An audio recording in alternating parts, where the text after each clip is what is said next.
Okay, good evening. Welcome to the Cabarrus County Board of Education work session for Monday, May 4th, 2026. I'm Rob Walter, the board chair, and I'm going to call this meeting to order.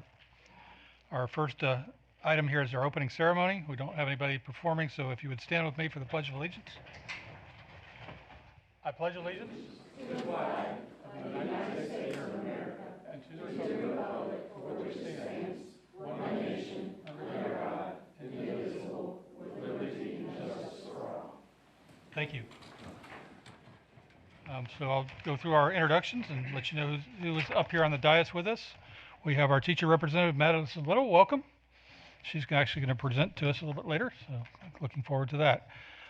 Board member Shannon Lancaster, board member Catherine Moore, board member Sam Treadaway, our deputy superintendent, Dr. John LeGrand, and to my right, it's going to be Greg Mills, our vice chair, Pam Escobar, board member, and board member Melanie Freeman.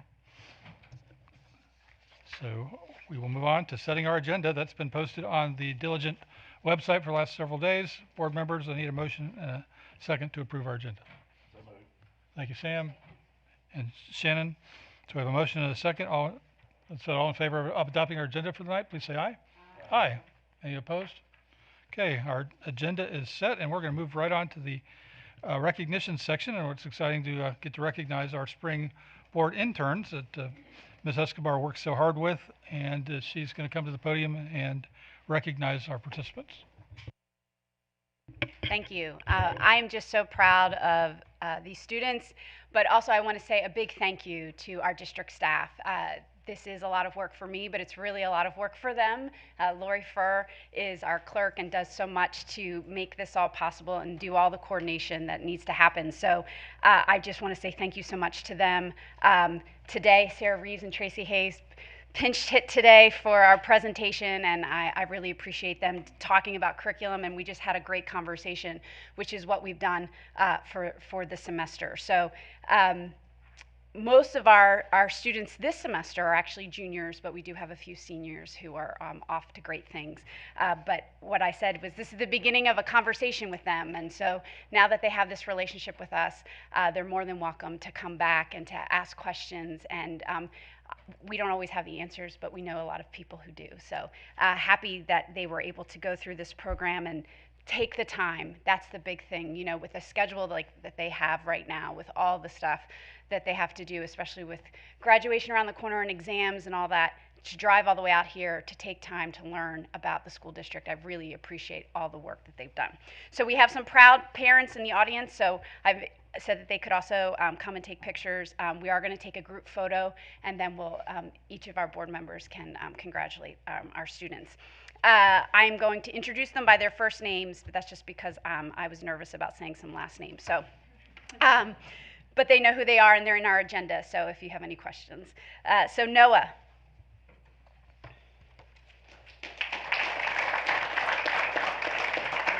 So just stand over there. Brady.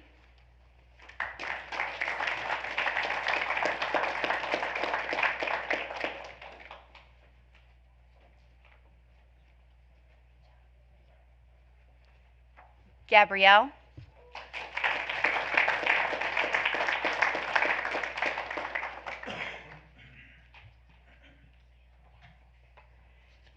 Siri.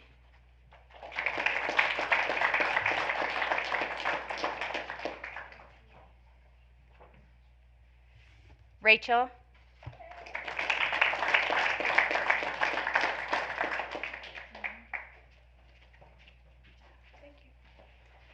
Shreya.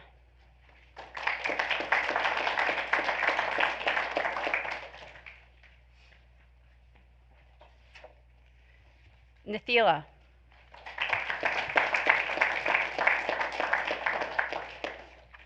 Addie.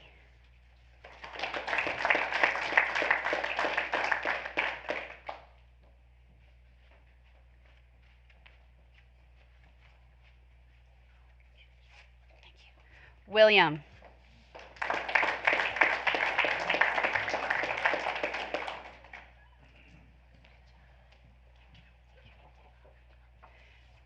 Madison.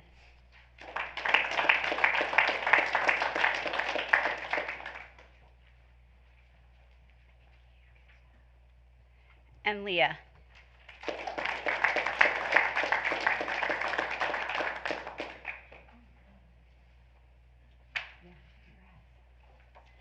So we're going to take a quick picture. Yep, we gotta get closer. Closer? Is this too much? How about everybody 1 foot out and turns? Like, Yeah, let's do it this way. yeah. All right.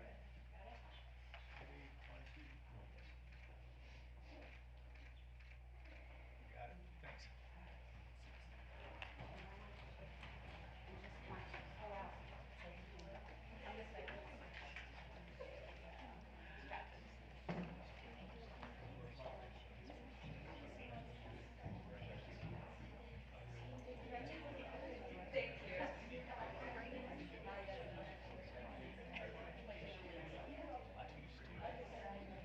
Hey.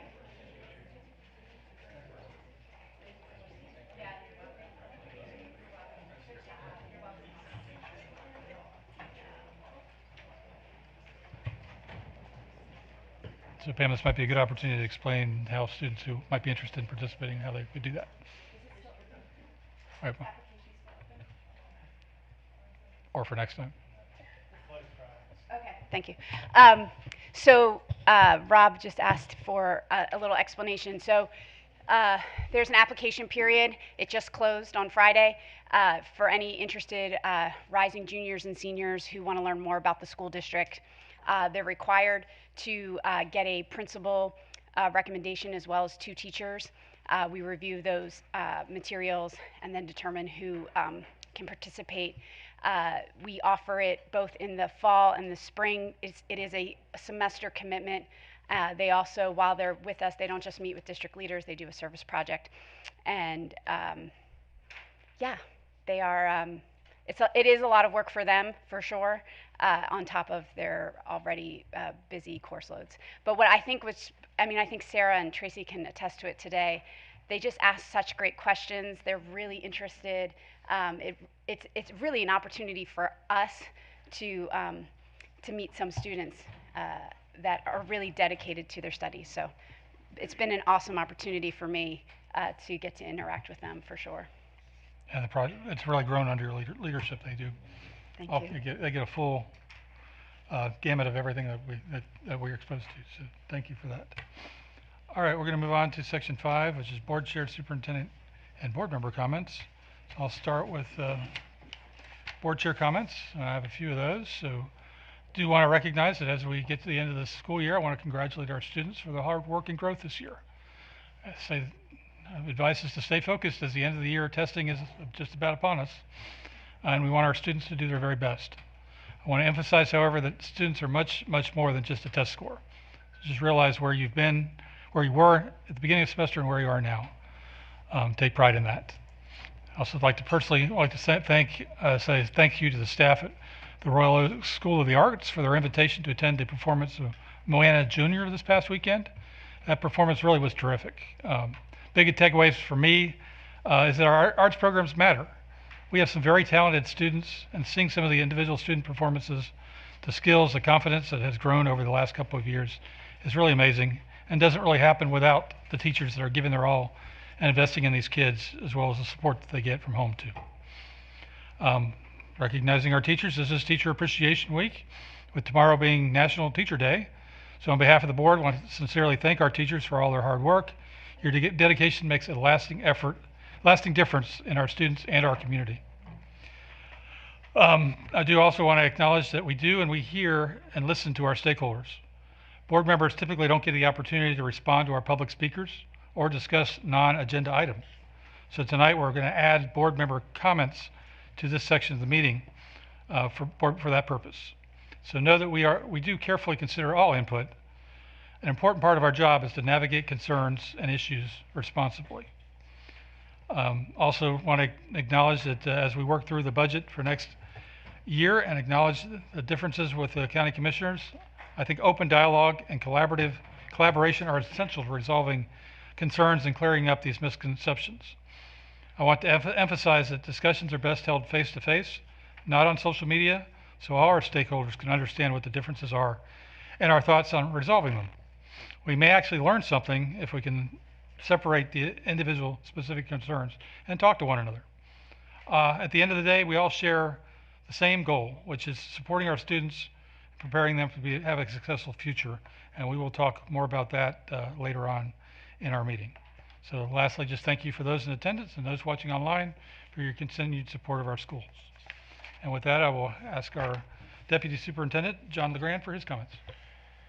Thank you, Chairman Walter. I want to start by recognizing something that deserves far more than a single week of appreciation.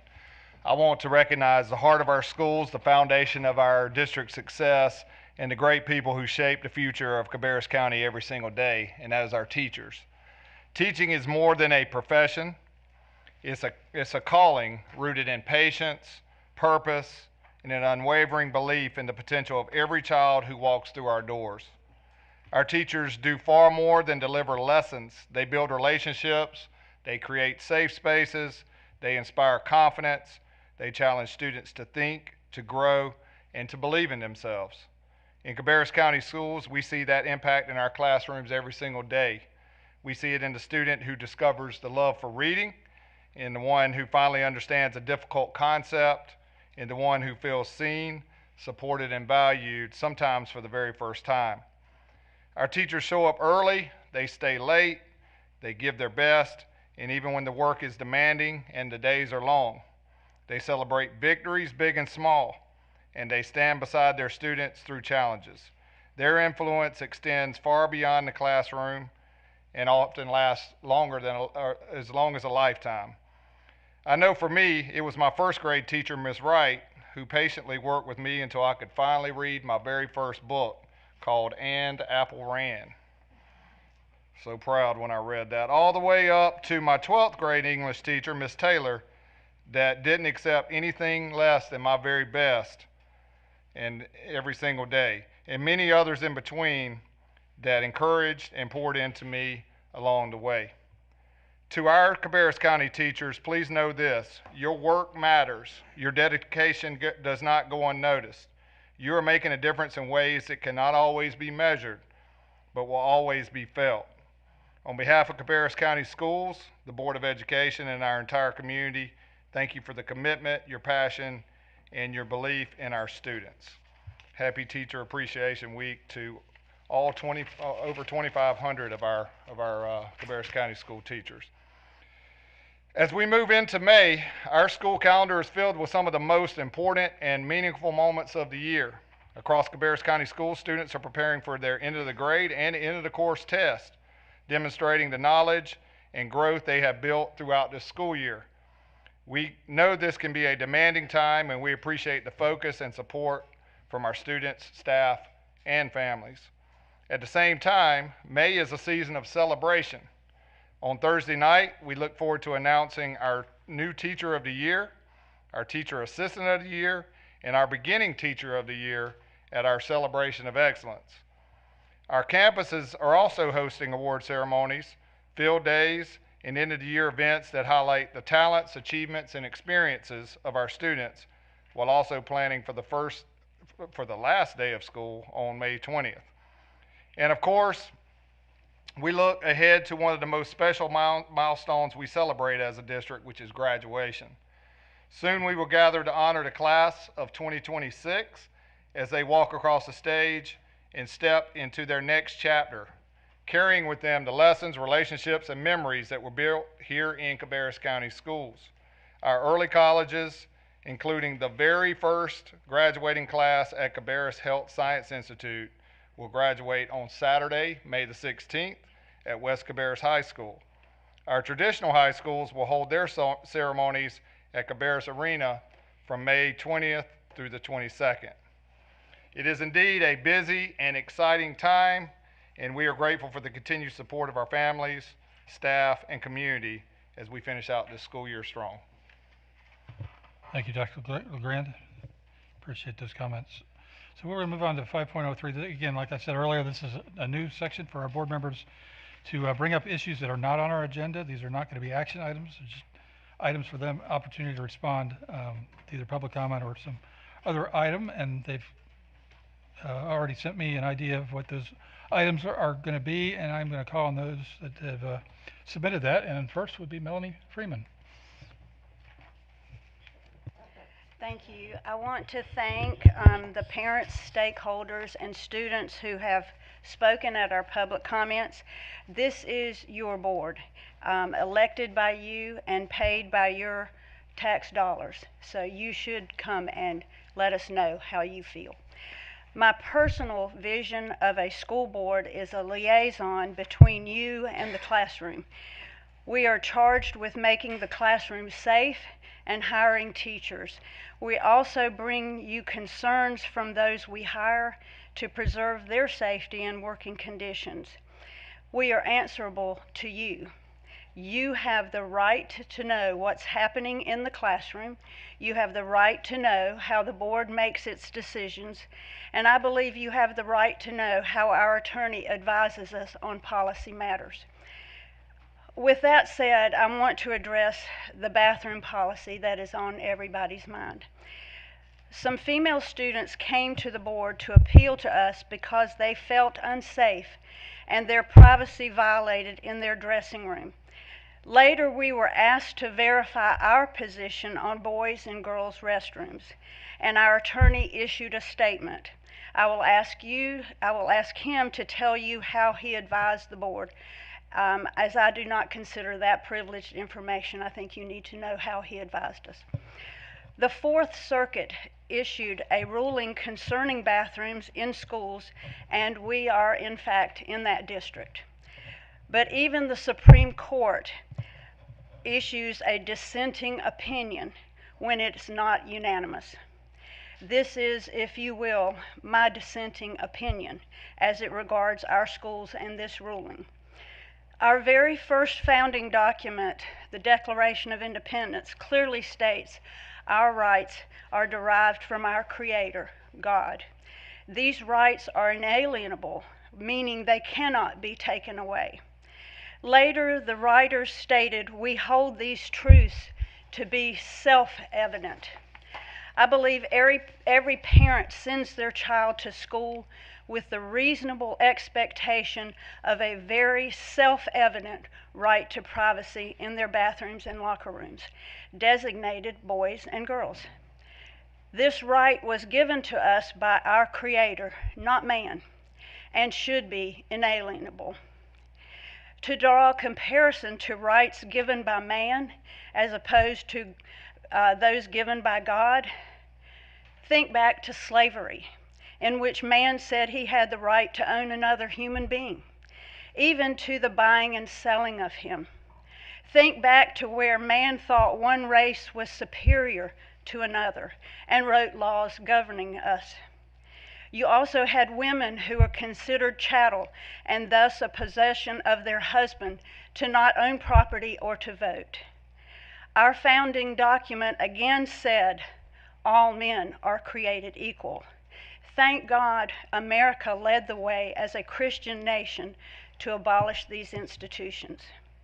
I am very proud of our Christian heritage, though not perfect, because humans are not perfect. We have, for the most part, strived to follow God's Word, the Bible, and our laws were originally based on Christian jurisprudence. As history records, there is a time when you cannot follow a law that violates God's given rights. I believe this is such a time. The Bible states we must obey God rather than man. We have a policy that prohibits boys and girls sports. We have a policy that prohibits boys from staying in the same room as girls on overnight school trips. It seems in keeping with these policies that we would have a policy protecting our children in their private areas of the bathroom and locker room. And I'm asking for the board to draft such a policy because it's the right thing to do. Thank you. Thank you, Ms. Freeman. Does anybody have a comment to that? If not, I'm going to move on to our next board member, which is Shannon Lancaster. It's your turn. Yeah. The last time this topic was discussed was at the school board meeting on October 7th, 2024. It was stated by a previous board member at this meeting that this was federal law and Title IX guidelines, and the state of North Carolina had to adhere to this federal law and Title IX guidelines. It was the law then, and it's the same law now. And the school board legally has to adhere to this law. And if you'd like to reference that meeting, it's October 7th, 2024, and that's on the Cabarrus County School Board YouTube. Did you want to respond to her? Or did you have something, Catherine? Because Pam is next. Pam is next, and then you can... Okay, Catherine? All right, Catherine. Well, I guess I wanted to direct my question to our attorneys. First of all, I don't know that the public knows that we have 3 attorneys, and we have 2 of them here tonight. But I've done some research on House Bill 791 and Senate Bill 516. It's called the Women's Safety and Protection Act. It was introduced April the 3rd, 2025, and it is still sitting up in Raleigh pending. It sounds like to me this bill covers bathroom issues. I don't know if either one of the attorneys would want to make a comment on this bill, or if this is a bill that's similar to what South Carolina, because that's the question I'm getting. How did South Carolina pass this? But they started at their legislators and covered it as a state.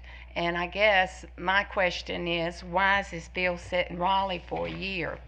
And I would like to invite our 4 legislators to our May the 11th meeting to speak on what they, as an update to this bill, and why is it not moving?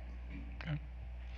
Ashley or William, did you want to have anything to add or answer the question? Or is there anything?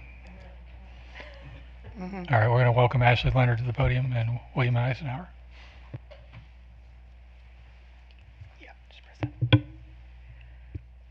Good evening, Mr. Chairman, board members, Dr. LeGrand. I cannot comment on what the North Carolina legislature is doing or has done in the past year. I'm happy to provide legal advice to the board in closed session. Yeah, so as you guys know, and we've talked about it before, there is HB 805, which we've discussed, and I referenced last month in my statement. And so that did define the biological sexes of male and female. It also talked about overnight field trips. It specifically does not address bathrooms. Bathrooms are not referenced in there. And so that just doesn't do that. South Carolina, as you guys know, has passed a bill. It got enjoined. It's passed another bill. That's South Carolina, though. It does not have any bearing on what Cabarrus County schools do. To the earlier question, you know, I did read a statement at the board chair's request at the April 13th meeting. And I think the key part, and I do want you guys to get Ashley's perspective on this as well from a different firm, so you're not just hearing it from me, but is that the Grimm case controls. That's the 4th Circuit Court of Appeals case. And the only authority in the land that could do something about that is the U.S. Supreme Court. That is binding law until the U.S. Supreme Court does something.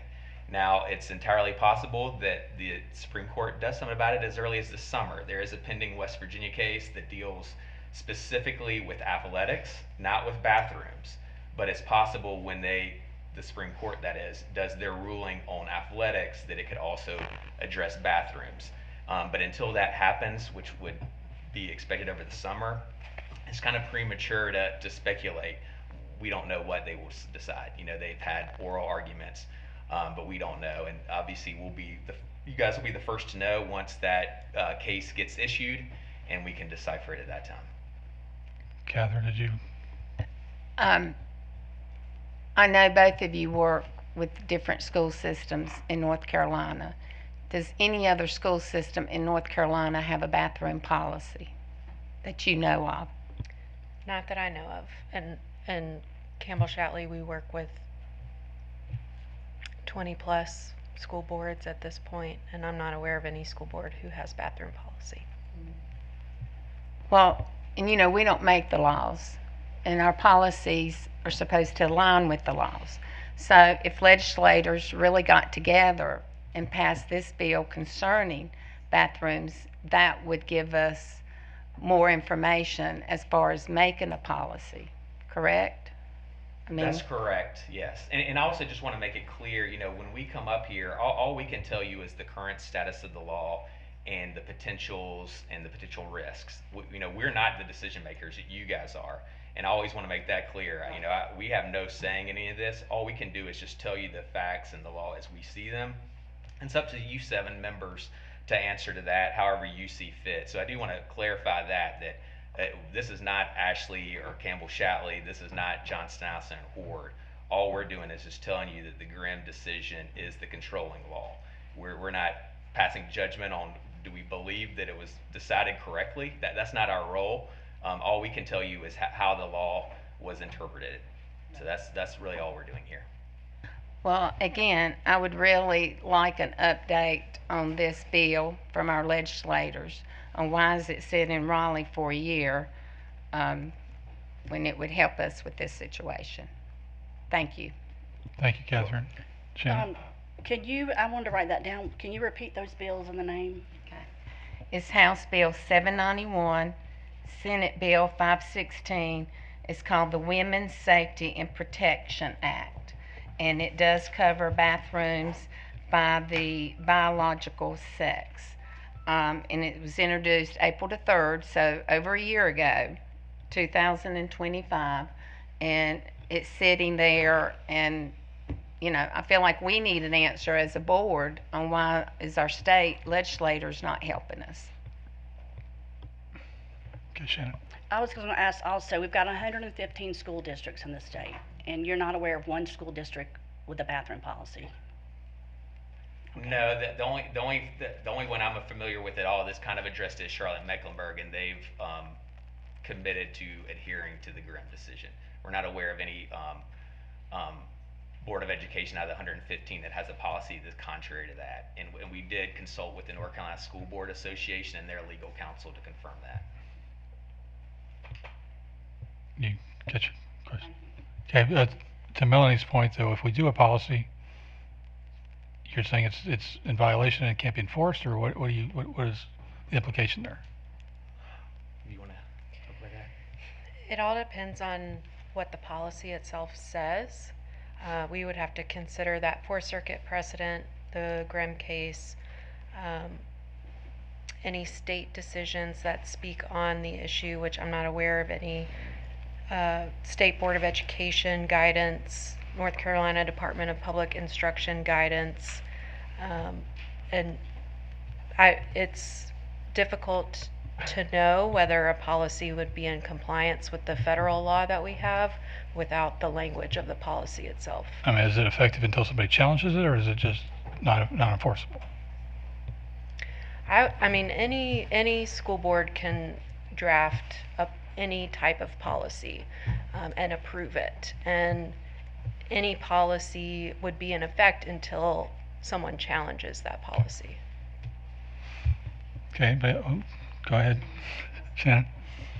So the Supreme Court is in the process of hearing a case right now that will provide clarification on this issue, and they should have a decision by the end of June. It could provide. Fingers crossed. Yes, Okay. fingers crossed. We would love to receive some guidance, and it really is in their hands because the only thing that's above the Fourth Circuit is the U.S. Supreme Court.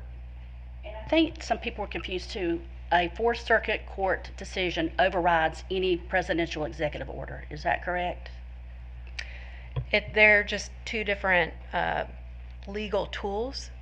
So executive orders apply to federal government entities.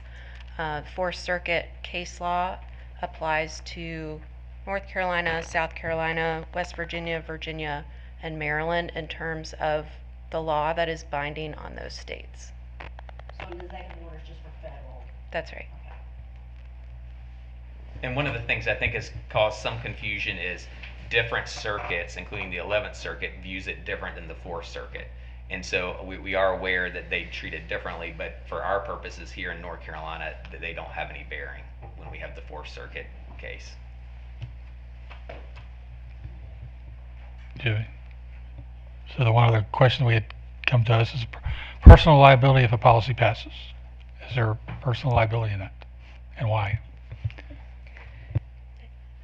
lawyer's favorite answer is it just depends.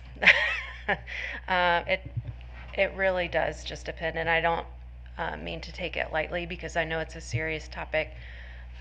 In terms of this board's knowledge of what the law is and what you do with that knowledge, that would be a factor in someone who is considering challenging a board policy. For example, someone challenging a board policy, that person could say, well, this board knew what the law was and they acted against that law anyway.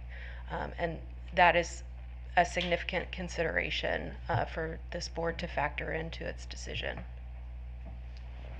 Can I ask a question? Great. Just one other potential venue. So, the Bostock decision under Title VII was the reasoning that the Grimm decision under Title IX was held, right? That's what I understand. So my question is, can the U.S. Congress go in and clarify the definition of sex under Title VII and Title IX and solve that problem in that venue? Is that another way to do that? Yes. So we can talk to, say, for instance, Mark Harris, our congressman, and say we need to move legislation in the U.S. House on this. In the U.S. House on that issue. That's another possible venue that we can go to. Yes. Okay. Thank you. Okay, questions answered. All right. Pam, you were next. I don't need you guys. Thank you so much. I just was excited about the opportunity to make comments outside of regular meetings. So I just wanted to take this opportunity and just share that I feel so lucky to sit here. When I started on the school board in 2022, one of my assignments was to run the internship program. And it's an amazing opportunity to meet students and to hear about what is happening in our schools. Interns learn what we do as a board and what the staff does to run the school district. And interns have shared with me that they enjoy learning from students from the other high schools. Their conversations have created a sense of community across the county. Working with interns is just one of the reasons I feel lucky. I'm lucky because I get to visit schools. We recently went to Concord Middle School and I met some students in their English class and they shared with me their arts and letters assignment.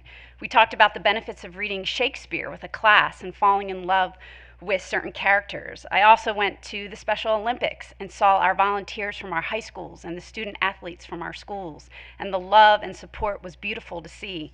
And I know it happens every day. I also was lucky to meet with students from Early College Tech who shared the challenges of their classes and the community that supports them through it. A couple of our county commissioners were there too. One shared how impressed he was by the students on the panel. Many of the students are first-generation college students, meaning their parents didn't go to college, and they are the first to make their families so proud. And I was heartened to hear their stories, and I told them I was so lucky to meet them and encourage them to continue building community, because none of us can do this alone. Saturday, I went to a teacher appreciation event, and I was so thankful to see some of my daughter's teachers and other teachers being honored for what they do every day. Sunday, I saw the Moana performance at the Royal Oak School of the Arts, and the teachers and staff did such an amazing job teaching and guiding their talented students. We are on the verge of graduation season, and I am just so lucky to get to stand up on that stage and congratulate each graduate by shaking their hands. And in that brief moment, I get a glimpse of what it took to get their diploma. They are a collection of years, lessons, experiences, and people. As a school board member, we are so lucky to meet students and staff who build a supportive educational community, and we are so lucky to look out for their needs. A budget is a demonstration of our values. We value education and the people who are learning, instructing, and supporting. In a growing district, we get to address those needs and make sure our district staff and superintendent are prioritizing what matters. We pore over documents, spreadsheets, and invoices and ask staff questions. Our interns have learned a lot this semester. They have learned Cabarrus County Schools is one of the largest employers in the county. Our school district does more with less due to the state's funding structure. I have learned education is the largest part of the county's budget, as it should be. Education is foundational to a person and a community. I wish I was lucky enough to fully fund it. Instead, I'm lucky to advocate for my community to fully fund education. Thank you, Pam. And to Pam's point, this board as a whole gets into the schools and visits, more so than any other board I've ever been a part of it. I've been doing this for a while now, so I just want to thank you for that, and it does help. It does help us with our jobs. Sam, you had the last comment.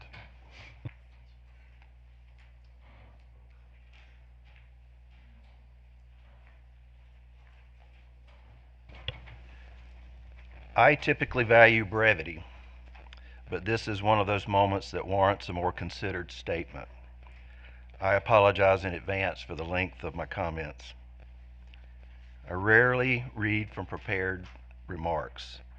Reading, particularly aloud, has never come easily to me. But during this Teacher Appreciation Week, I want to honor Mrs. Ruth Hunley, who helped a struggling reader grow into someone who would later earn a degree in English literature. I am here today because of educators like her. I've written these remarks to ensure clarity and to create a complete and accurate record in an environment where comments are often shortened or taken out of context. Anyone with a basic understanding of civics knows that federal law supersedes state law and local ordinance. That principle is embedded in the oath each of us took when we assumed office. We swore to, quote, support and maintain the Constitution and laws of the United States, unquote. We all took that oath while placing our hand on the Holy Bible and concluded the oath with the words, "So help me God." There has been considerable discussion about House Bill 805. I have read it in full. More importantly, so have our multiple attorneys. It does not mention bathrooms. It references an executive order that is not applicable to our situation. What does apply clearly and directly is binding precedent from the Fourth Circuit Court of Appeals. That decision is not ambiguous. That decision was relayed to all of the board members from the very beginning of this issue by our attorneys and our superintendent. And that legal situation has not changed. Cabarrus County Schools is operating under the same legal framework as our colleagues at Kannapolis City Schools, districts all across North Carolina, and even the Cabarrus County government facilities. This is not a matter of preference, it is a matter of law. We follow that framework to ensure compliance with federal law, especially where civil rights are concerned. I have heard criticism of our legal counsel, but their role is to interpret the law, not create it. Holding them responsible for the law is like blaming the weather forecaster for the weather. Our excellent team of attorneys, like those all across the state, have been clear and consistent. Fourth Circuit precedent governs this issue unless and until the United States Supreme Court says otherwise.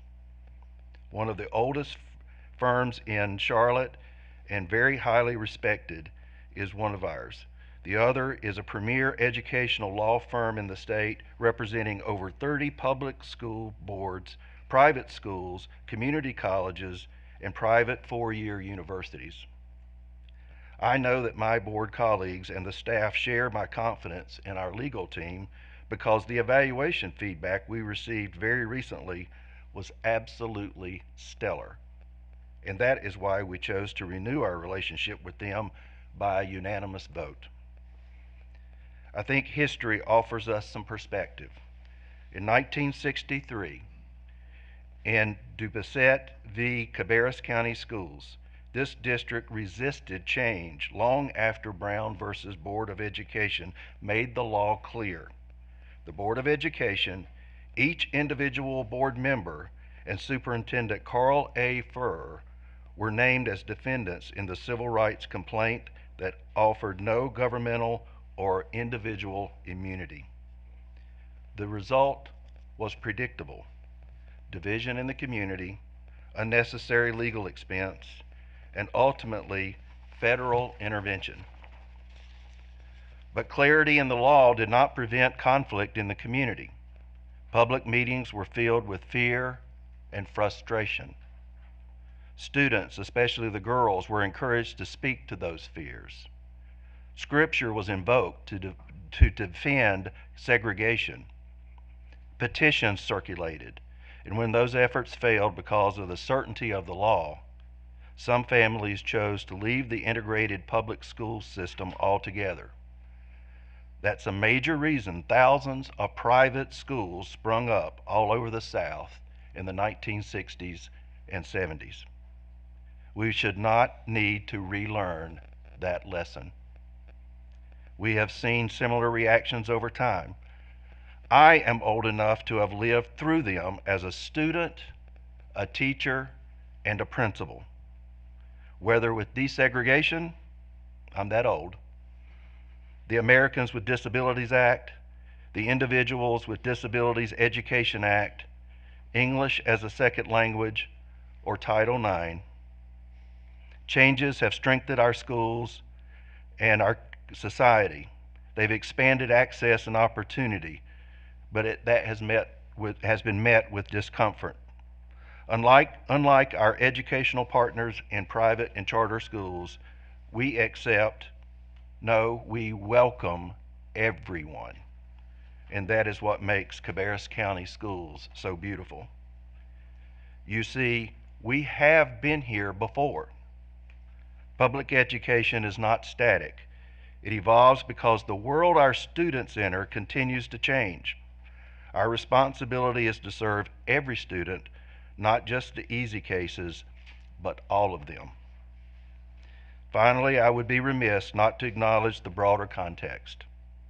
It is, once again, political season.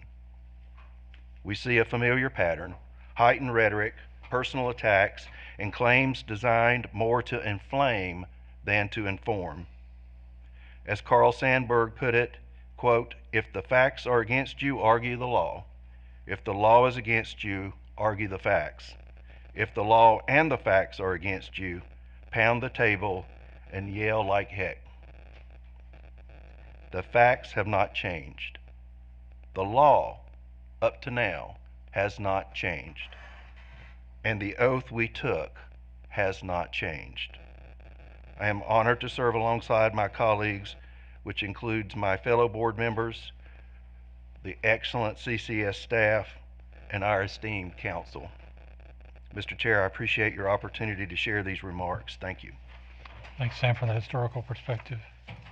That was all we had for the board member comments, so we're going to move on to section 6. And we are going to go right to our Teacher of the Year report that's been waiting for the last couple of months, but we're glad you're able to deliver today. Welcome, Madison Little. Hi. So like Mr. Walters said, this has been something that I have meant to do for the past couple of months, and it got pushed off a couple of times, one being because of a tornado that, somewhat happened and didn't. So here we are now. I have had the honor of being a part of the Superintendent's Advisory Council this school year. Mr. Shu has been great, so huge shout out to him because he's just a king. And so we, at one of the past meetings, talked a lot about educational advocacy, which I think is incredibly important, especially right now. And so I'm here to go over what that meeting looked like, what we discussed with our teachers, students, staff, parents, and give you a general consensus of what was talked about. So for those of you who do not know, our council members consist of 4 different groups. So we have a group of students, a group of teachers, a group of parents, and a group of support staff. All of them meet separately, so there's 4 different sessions, 2 different days, and they come together. We've met here in the boardroom. We also got to go to Winkler, which was really great as well. And so the purpose of this specific day was to collaborate with one another, identify areas that we believe are The biggest educational issues right now that matter most to us in Cabarrus County Schools: explore the pathways of educational advocacy, learn who our key players are within local and state education policy, and then we were ultimately compiling data to advise Dr. Kapicki and the school board on, and so I know that this is a little bit on the back half of budget season, but I will say after we've gone through all of those things, thank you, because a lot of what you guys are advocating for also directly reflect what us as staff members within Cabarrus County Schools also are advocating for as well. So this is how we started and what we did, because if you know as teachers, we like to be organized and do things very, very, in a specific order. So the first thing we did is we had our council members write 3 to 5 issues impacting public education that they cared about extremely, and put them on sticky notes, and then they sorted those sticky notes into different groups and labeled those categories. So it was a list group label activity. So we got the different things that they were concerned with, the different topics, put them into groups, and then we labeled those into categories. And I have put the results of what each group had come up with, the overall, like the most common ones. So for parents, coming in at number 1 was overall staff retention and support. Number 2 was parent engagement and education. And 3 was student wellness. For students, intervention and enrichment was at number 1, which I just love that, because I think that that's their ability to self-reflect on that, which is really great. Number 2 was funding.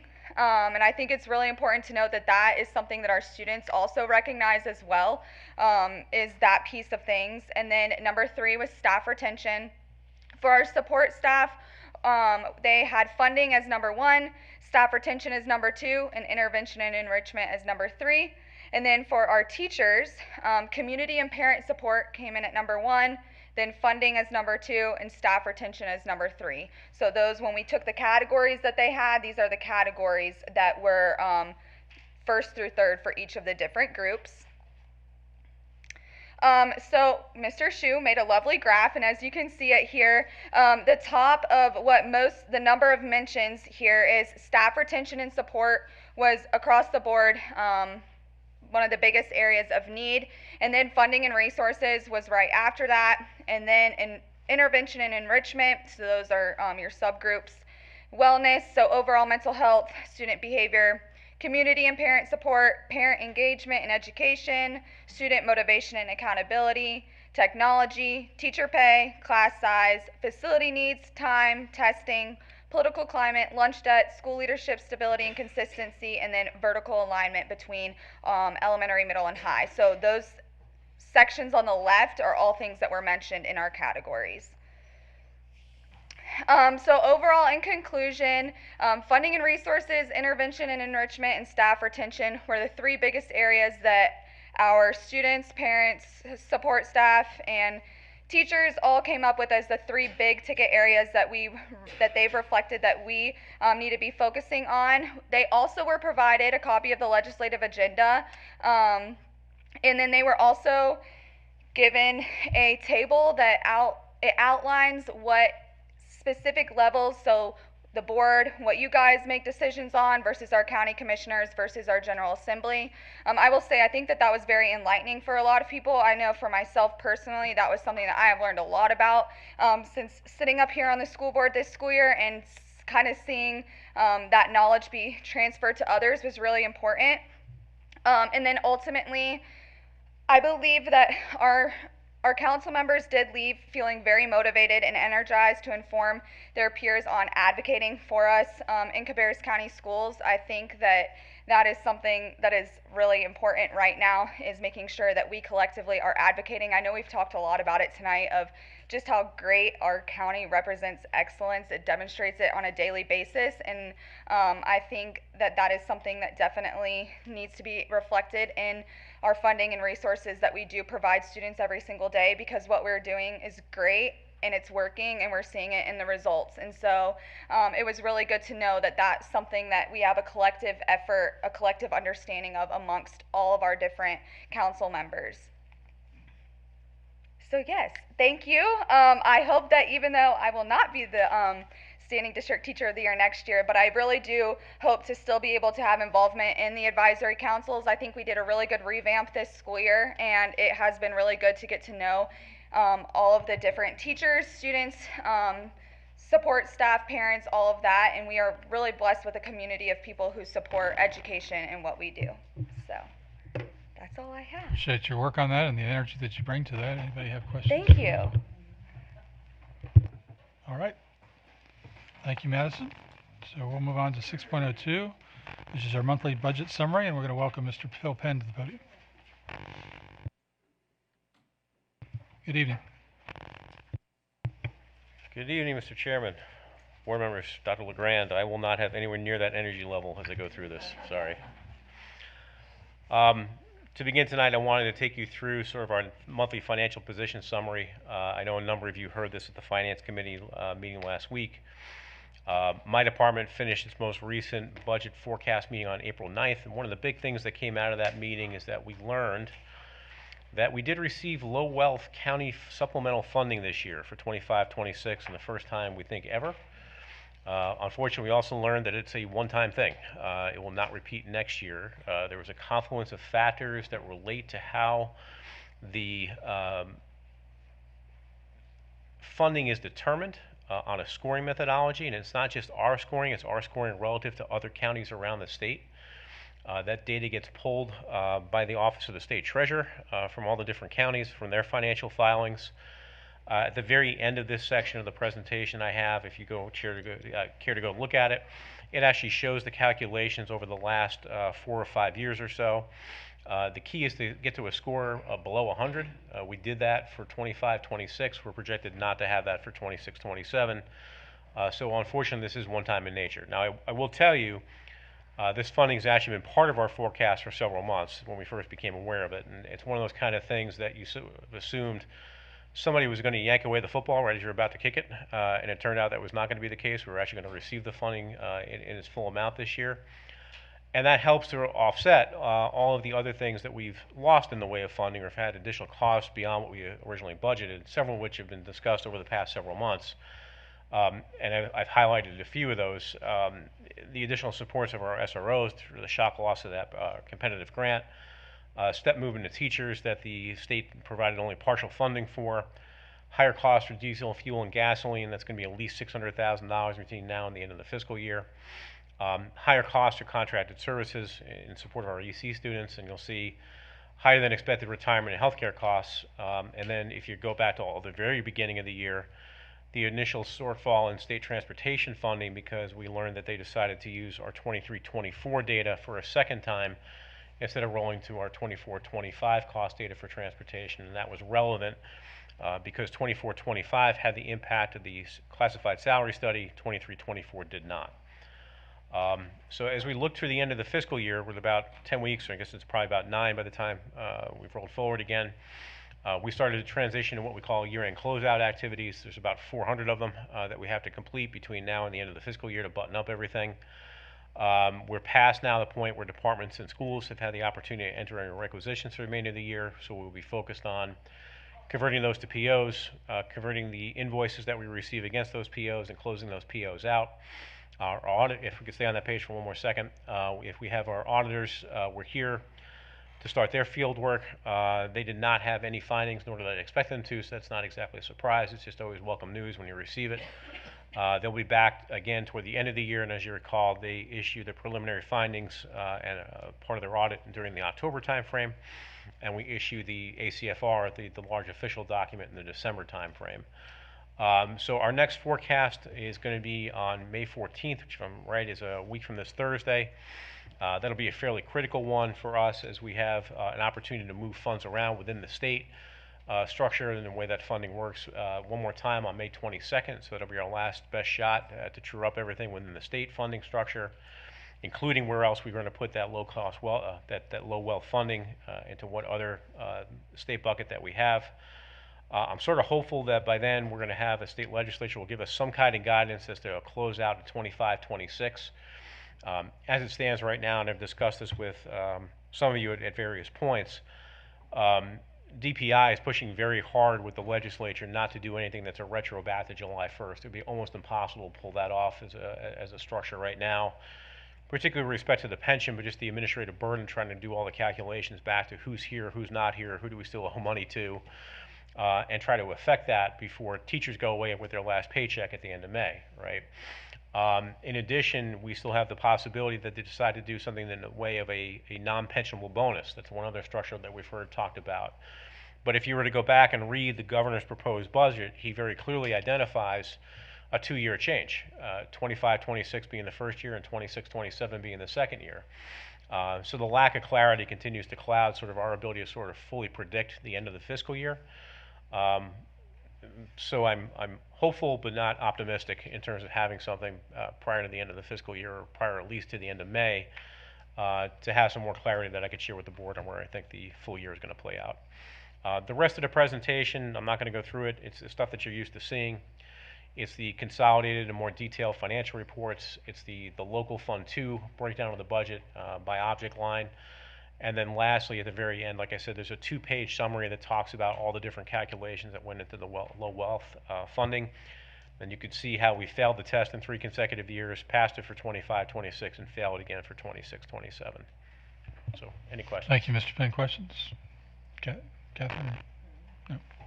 Anybody here? All right. Well, we appreciate the report for that. And we're going to move on to section 7, which is items for consent or action for our next week's meeting. So these are items, if we have enough information, we could add them to consent agenda. Otherwise, we can ask them to have action. We'll vote individually. So we'll start with 7.01, which is the 2025-26 budget amendment number 7. And Mr. Penn is still at the podium, so Terrific. Thank you. take it. So Back to budget you. amendment number 7 reflects all the budgetary changes that we've booked in the past month.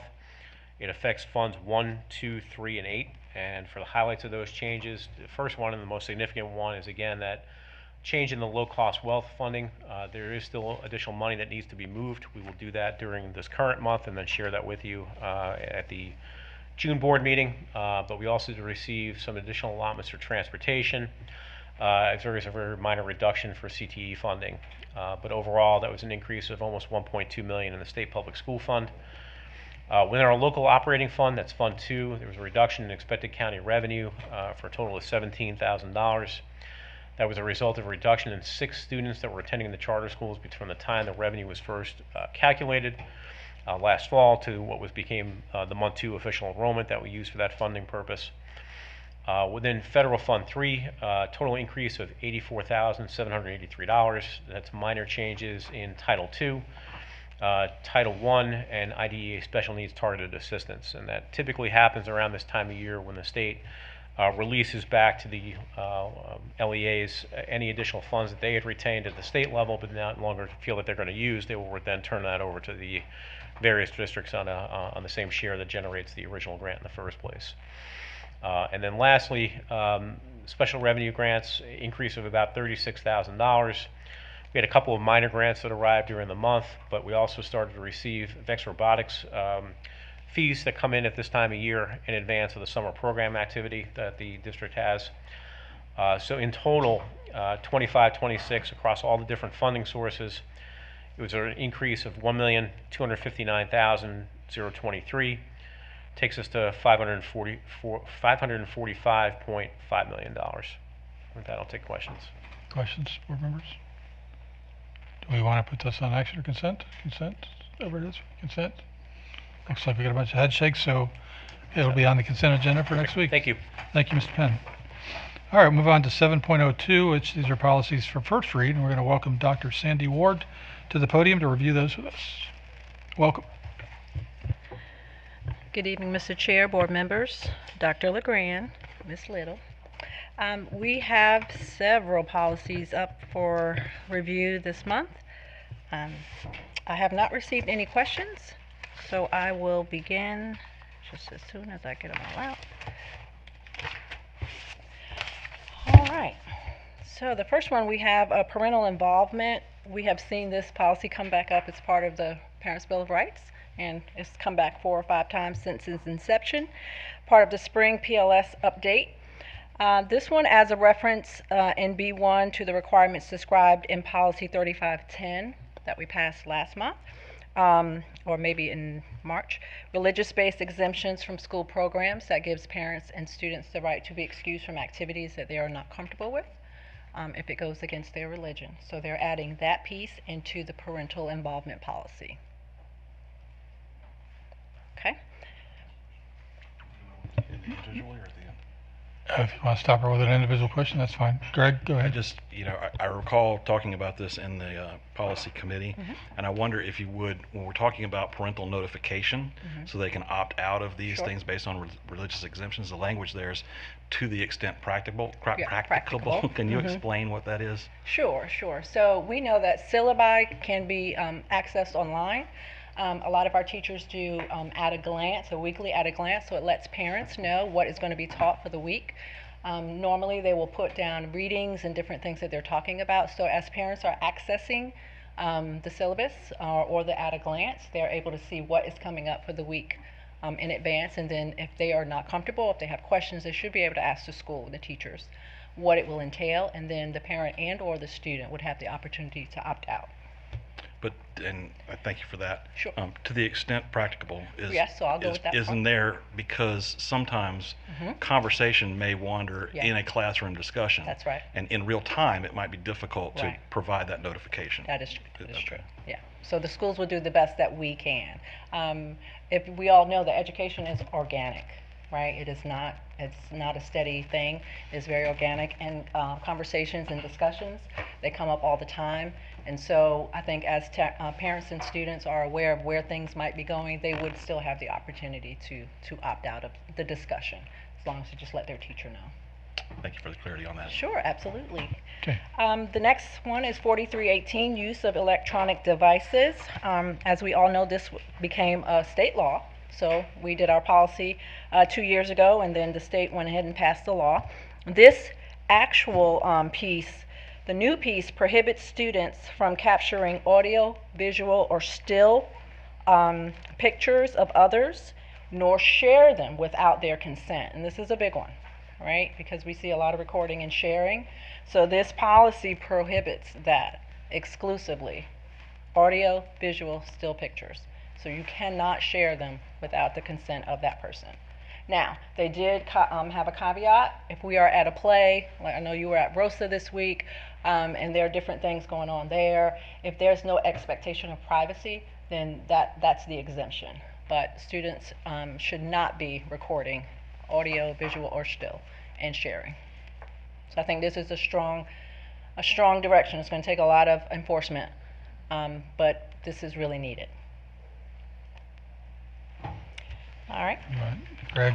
And this isn't a question, I just want to add a little bit more context from that meeting, or from our policy committee conversations around this. This is not in response to anything that's happened here in no. Cabarrus County. This is coming from the School Board Association, their Yes. policies to lead schools, recommendations, actually requirements that they give us based on state law. So this stuff's been coming through the pipeline for a while, and we're just now getting our policy in line with where it needs to be according to the law. Thank you for that clarification. Shannon? As an ex-high school teacher, this will hit the high schools hard. So I assume that they will change the handbooks and educate the students thoroughly to get that message out, Yeah. right? So this is why we brought it up now, is because we want to be able to have the chance to be able to do that, change our policies, our procedures. I think the ways that we're going to handle this, we'll be able to communicate with parents and students when they come back in the, I guess, summer, fall.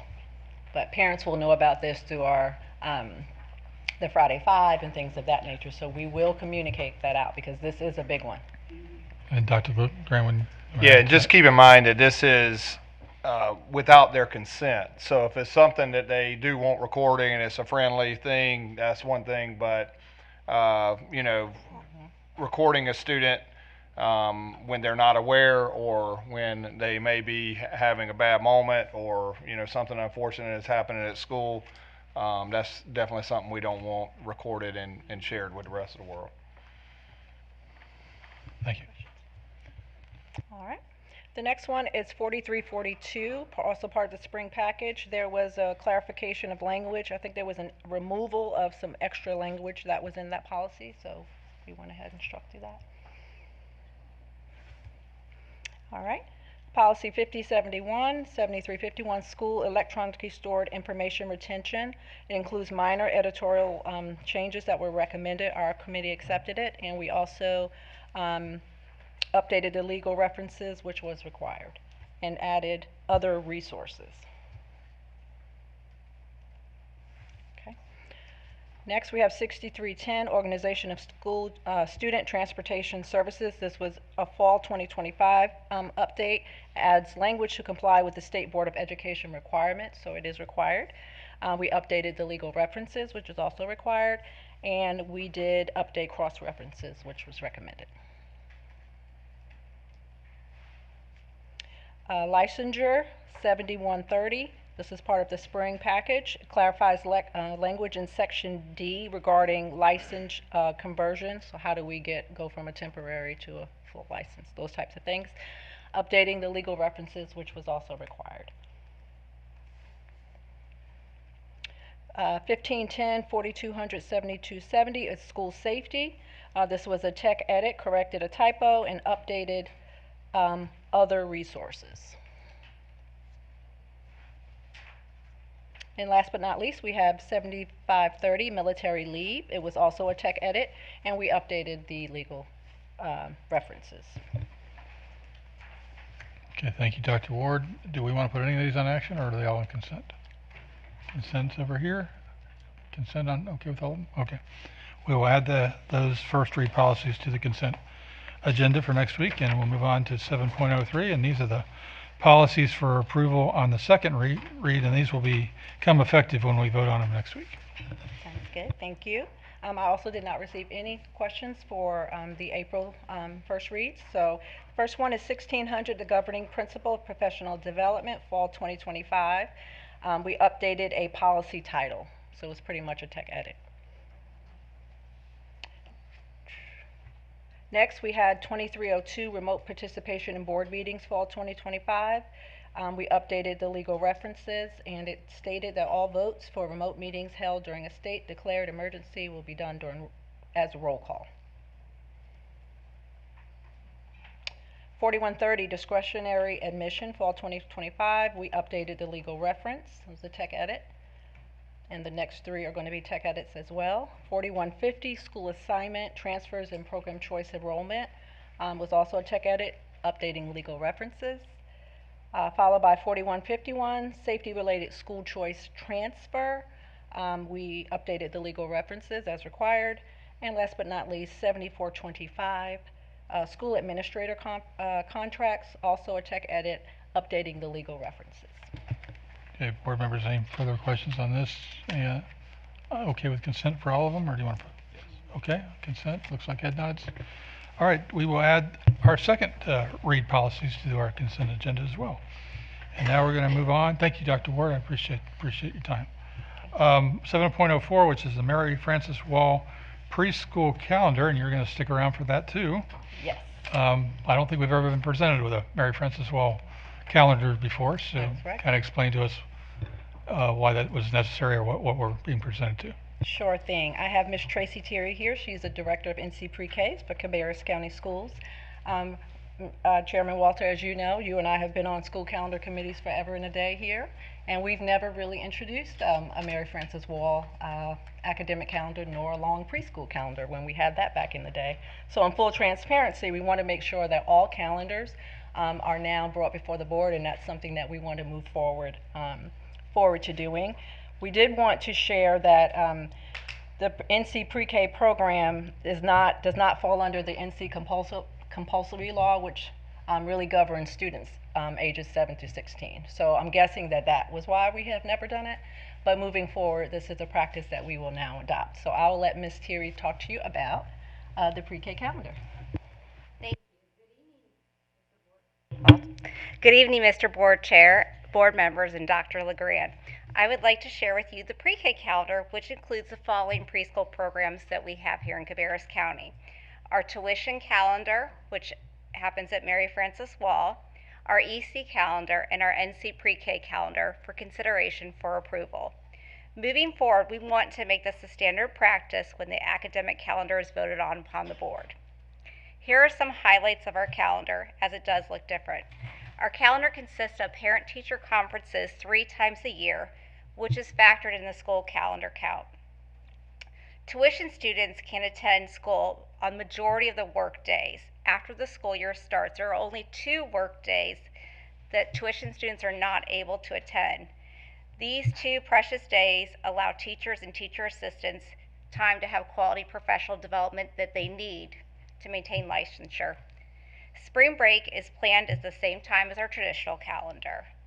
Our pre-K students will attend school for 172 days, while the traditional calendar has 174 days. With our work days, we meet the required guidelines of a 180-day calendar.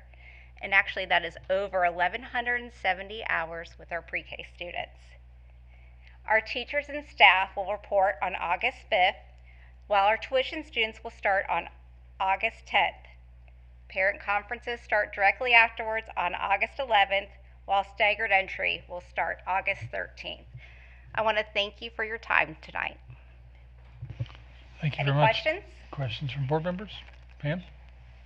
Thank you so much. I think this is helpful because this is a large portion of the students that go here are staff kids. So, so does this calendar, with the exception of those 2 days, which everybody needs professional development, match up well enough so that those kids that need to be taken care of, that's Yeah. covered? Yes, and parents, once this is approved by you all, parents will have that information right away so they can make planning too for childcare in the beginning with the 2 days. Okay, so they'll get a copy of this. They'll get a copy of this. So once the school year starts with the kiddos, we will only have 2 additional days. Yes, ma'am. Okay, great. Thank you. Anyone else? Okay, do we want to put this on action for public comment, or you just want to put it on the consent agenda? Consent? Consent? Okay, we'll add that to our consent agenda as well for next week. Thank you so much. Thank you for your time. All right, moving on to, well, we've got several of these, but looks like summer projects. Bid approval for roof replacement at Carl A. Furr Elementary School. We're going to welcome Mr. Chuck Taylor to the podium, and you're going to have the next several items. We'll start with 7.05. Good evening, board members and Dr. LeGrand. Tonight it's my privilege to present these projects to you for bid approval. But I'd like to start out by asking you to ponder the age-old idiom, to repair or not to repair. That is the question. So with Carl A. Furr, the roof replacement, we're asking you to approve the alternate 1 bid. If you had a chance to review that, that is a re-roof. We're allowed to do that up to 2 times, the first roof and then the second one. That allows us a little flexibility. It increases the R value slightly, but it gives us a tight envelope for the building. Is there any questions? Questions, board members? Greg? Just so I'm clear, because I guess I misunderstood that. You're doing a recover on that? So a re-roof is allowed by code, and what it is, they will actually slit the existing membrane. They're going to add to level off and make sure that the angle is correct so that the water drains properly. So the R value will come up slightly, and then they're going to cover it with a new roof. Okay, so there's essentially 2 roofs there. Yes, sir. We could do that another time before we have to. No, replace? it's the original roof, and then the second time is the re-roof that we're doing currently. Okay, But that gives you another 20 years on it. Okay, so that was my next question. So the Yeah. lifespan on that's 20 years. 20 years is the max. As I always tell you guys, is if you got a roof, you got a leak. Yeah. Okay, thank you. Yes, sir. Shannon? What is the logic behind only allowing that twice? The weight eventually would get too much, or? Well, I think because of the amount of time of the age of the roof, in my opinion, is to make sure and ensure that we're continuing to bring it up with the code and not allow too much time to pass so that we're so far out or so far away from where the current code is. You know, years ago, heat and air systems went through a lot of changing because of EPA standards and that type Yes, of thing. ma'am. Have we had to do that with roofing? Do you know any of those standards with EPA changes? The R value standard has changed continually, especially in commercial roofing. So, yeah, there have been quite a few changes. The major changes we're going to see will be in HVAC, and I will probably have to brief you on that at some time in the future. And that always makes the cost of things go up, right? Yes, ma'am, always. Okay, talk to me about this company, the low bidder. They've worked with you Davco before? has won several bids for us over the last couple of years. They're an excellent company. We've had no complaints from the schools. They work really well with us and do very good quality work.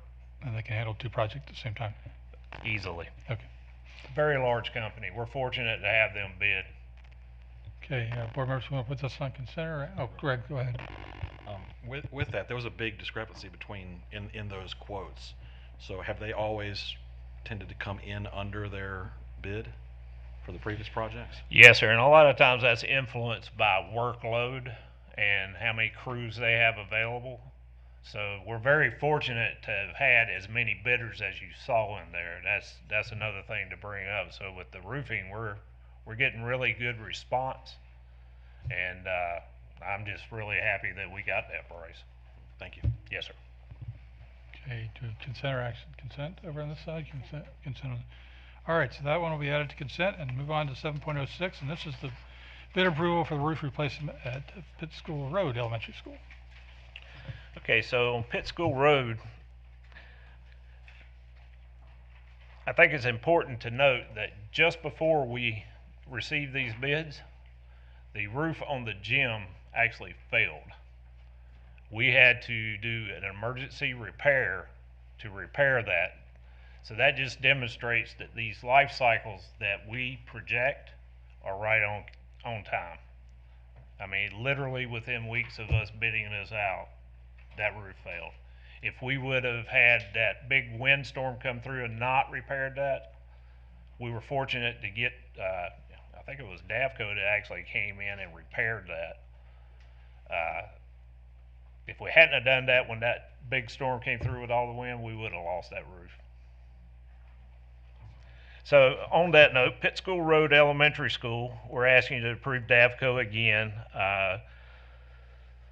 The contract amount is $1,046,000. Once again, it's a very low bid, but if you look at all the bids on that bid tab, right, you'll see a high variance.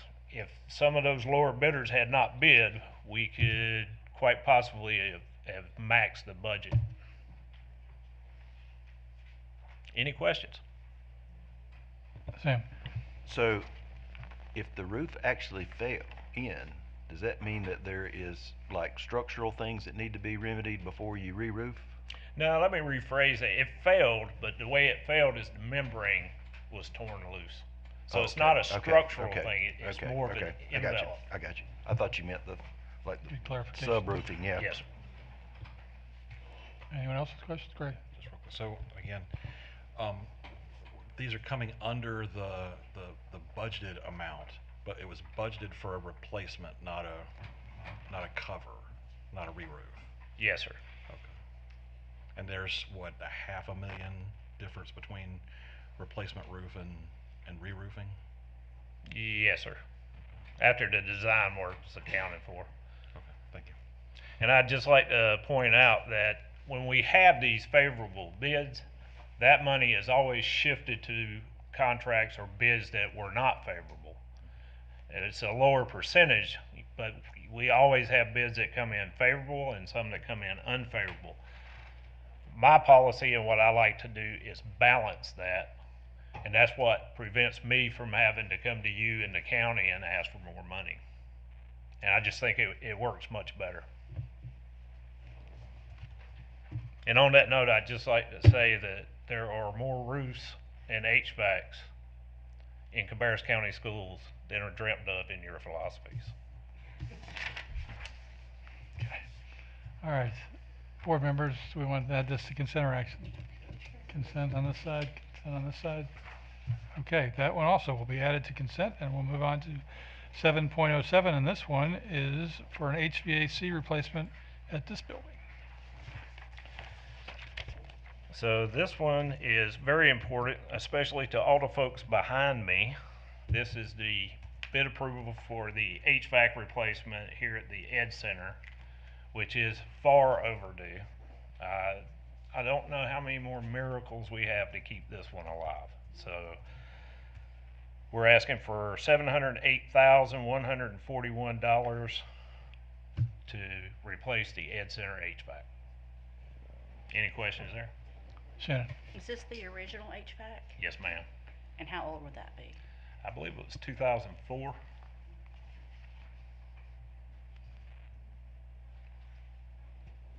Any more other questions? If not, do we want to add this one to consent, or we want this one to consent over on the side? Consent on that side. Okay, that one will also be added to our consent agenda.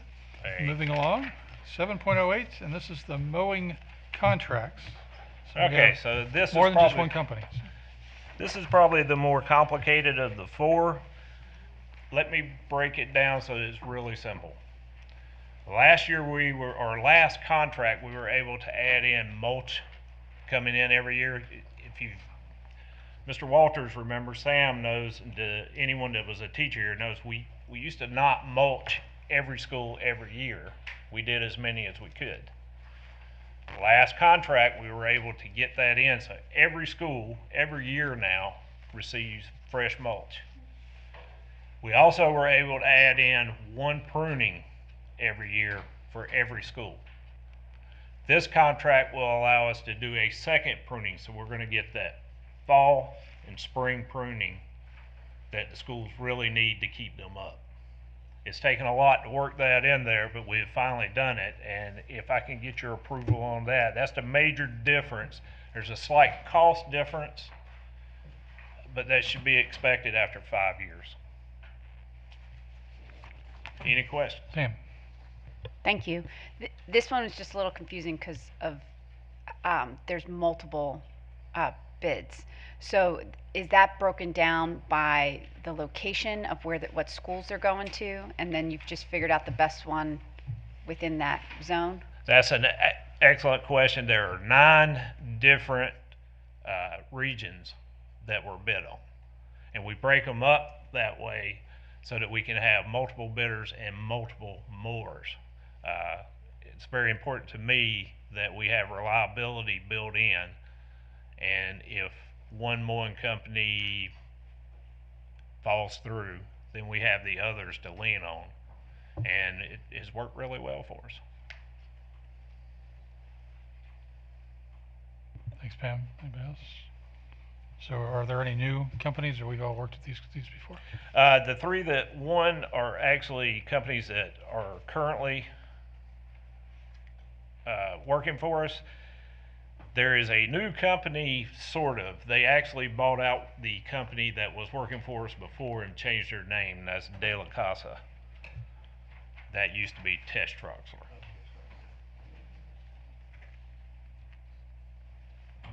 Okay, any further questions on our mowing contracts? I guess. Go ahead, Shannon. What is the reasoning for 3-year contracts? Just to lock them in at a price? Yes, ma'am. We do a 3-year, and I don't like to go longer than 3 years, but I do like to add the option for 2 years. And that's because if we get into a situation where the companies are having manpower issues, or the economy's having manpower issues, or fuel costs, as we're seeing them go up now, we need some way of stabilizing that so that Mr. Penn doesn't chase me out of here.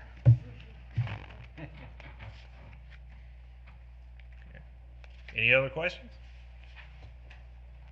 Okay, board members, you want to put this on action or consent? Consent on this side? Consent? All right, you knocked them out. There you go. All 4 Thank you very on much. consent agenda. Okay, board members, we do have a need to go into closed session, but we're going to do something a little bit different tonight. I want to get some advice from our attorney, so we're going to have our closed session, and we're going to come back. So we want our audience to stick around for us so we can talk about our budget situation.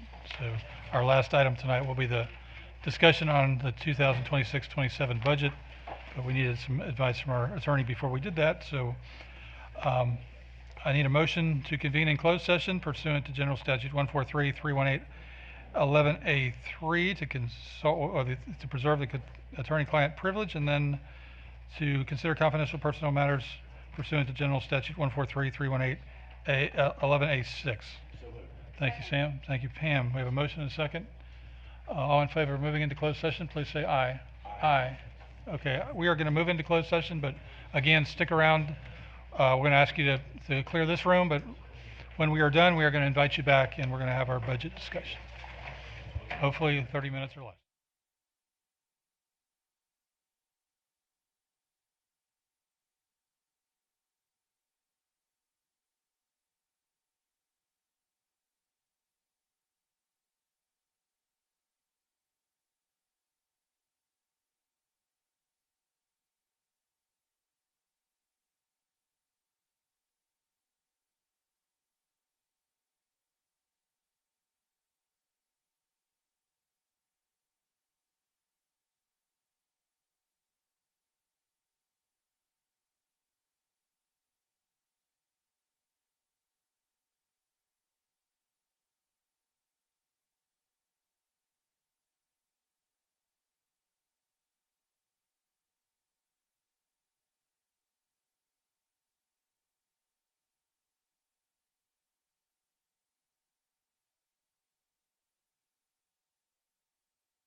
Okay, welcome back. We are back in open session after a closed session with our attorneys, getting some attorney advice. And we wanted to get that advice before we went into item 9.02, which is our 2026-27 budget discussion. And I'm going to just set the table real quick with that as we, again, approved the budget last month. We presented that to our county commissioners, and they have come back to us and said 4.5 is about all that they are willing to give us at this time, and they've asked us to go look at our budget and present them with a budget that is closer to what the 4.5%. And we've gone back and looked through that and what impacts that may have, and there are substantial impacts to that. And we're going to have Mr. Penn talk about some of that. We'll have an opportunity for an open discussion and questions time after that. But I just did want to say and note, like I said at the Finance Committee meeting, many of our expenses are non-discretionary. It means we don't really have a choice on that. I mean, salaries increase. So there's already 1.78 if you go to page 19 of the budget request. Retirement costs, we don't have control over that. That's 1.6%. We have utilities that go up. We have certified supplements that are based off of salaries. That goes up. We have the big SRO grant issue where we have to come up with additional funding for our SROs. That's really not negotiable either. Transportation, you know how expensive gas prices are. All those things that payroll taxes, workers' compensation, that adds up to almost 5% of the 5.2%, I guess, which is already above the 4.5, and those are all non-discretionary expenses, and we don't even get into some of our discretionary expenses. So I'll let him go through that and what they've come up with on potential impacts if we were stuck at the 4.5%. And Mr. Penn, welcome back to the podium.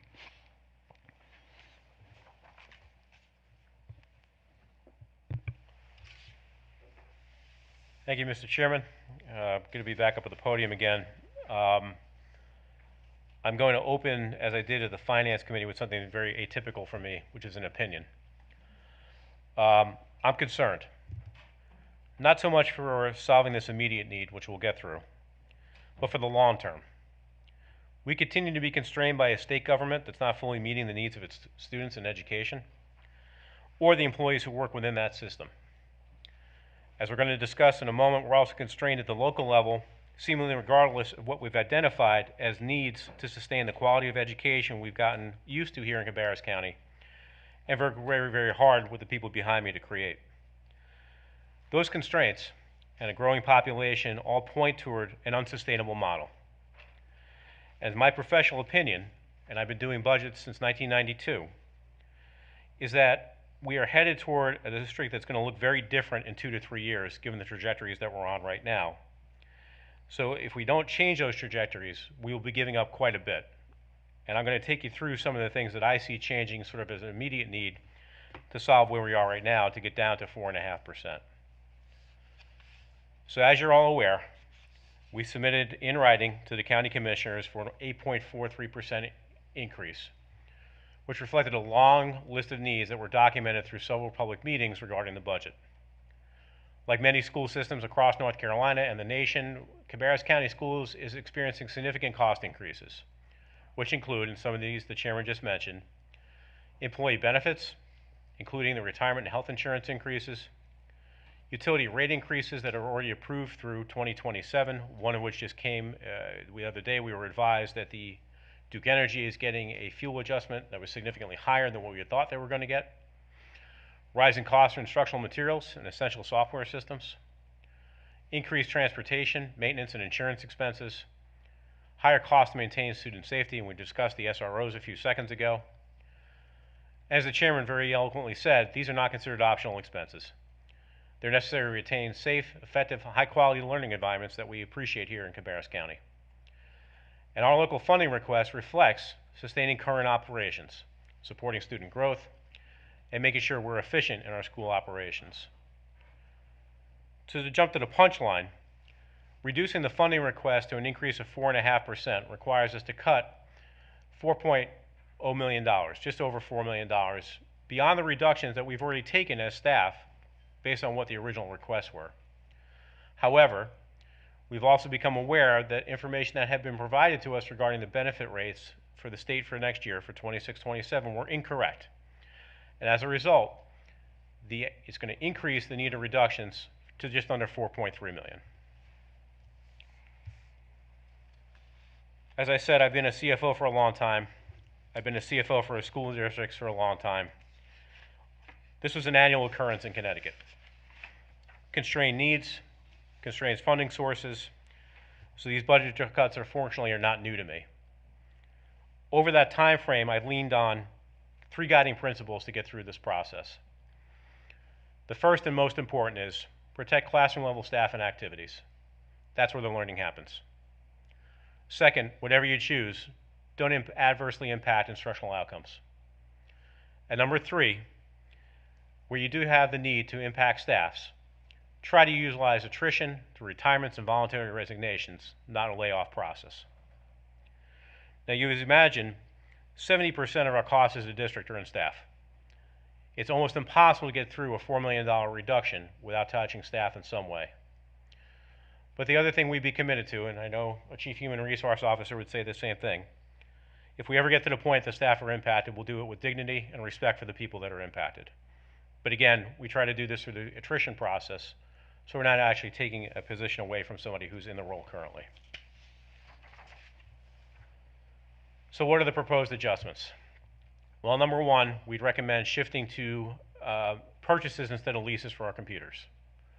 That would save us about $1.5 million. The risk, and we've identified the risk and potential sidebars to all these, is that if we do not receive enough funding in capital budget, we may not have enough for the computers that we need to purchase.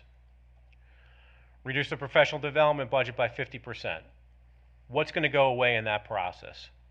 It'll eliminate the annual safety summit. It'll eliminate the rise of the beginning of year event, summer leadership program, STEM and arts and letters and PD participation across the board. We will essentially strip this down to only the professional development that is needed to maintain a license or a certification. Reduce network software by $150,000. Well, as you might expect, anytime you reduce something that's on the network side, you increase the potential vulnerability of the system to outside intrusion, or it could compromise our network uptime, which would impact efficiency as well across the system. Reduce facilities and maintenance department, equipment and repair budget line items. Well, I've seen that the facilities and maintenance department has not had adequate funding each of the 3 years I've been here. This was an attempt to try to restore some sanity to that process where you're trying to oversee you as good stewards of capital, the $2.8 billion with a B investment that you have in property around this district and around this county. Reduce athletic field maintenance by 75%. That would strip it down to its bare minimum. And as you might expect, that may mean that field maintenance costs are passed on to booster clubs and parents, and there's an increased potential for hazardous playing surfaces that arise with the lower maintenance that's taking place. Reducing traffic control by 75%. And what does that translate to? That means we will not have SROs or other officers out directing traffic at school pickup or drop-off times. Parents should expect longer lines as a result of that. We would eliminate the district's support of the VEX program. In this case, VEX would be charged to the participants that are actually participating in the program. And I should point out, we actually lean on parents quite a bit to fund things that they already do. Hundreds of thousands of dollars that they already pay for VEX, that they pay for field trips, that they pay for sports. We also would then look at eliminating this subsidy that is there for transportation as it affects athletics, band, and field trip transportation. Because I've shared with you before, there's an inherent subsidy on the mileage rate that we charge currently. Eliminate field trip funding. And to be clear, this is the district support of field trip. This is not your average trip to the state zoo or some other type of thing. These are the big programs that we've worked very hard to participate in. The NASCAR program, performance arts recognitions, junior achievement, and the Cabarrus Arts Council. All of which have been hallmarks for this program for several years that would potentially go away as a result of this. We talk about reducing membership by 50%. Things that would go away in that case could include the Innovation Project and the Spark Lab that's associated with it. The Southwest Education Alliance, our IB program, and some of the expansions that we had planned would be off the table at this point, clearly. These last few, frankly, are difficult to predict, but we take the risk within the budget by reducing equipment, supplies, reserves for judgments against the board, and vehicle titles, all of which have the potential to raise the volatility in the program and increase the likelihood of a deficit because we don't control these costs directly, right? We pay some of these as they come. That would leave us at a point of having to reduce the budget about $3.3 million on what I would call the non-staff items. Unfortunately, that then leaves us with the need to also generate about $1 million worth of savings from staff-related items. And I split that out between the staff adjustments in the terms of the salaries and the associated benefit costs that are associated with those salaries, for an overall total of about $4.3 million, as I mentioned on the prior page. However, I feel I have to mention that, keep in mind, anytime staff goes away, the work does not. You are then spreading that work among the remaining folks, increasing the likelihood of further turnover within the system and displacing folks that have been here potentially for a long period of time. But this is the reality. Again, to reiterate a point I made earlier, you can't get to this level of cuts without touching staff.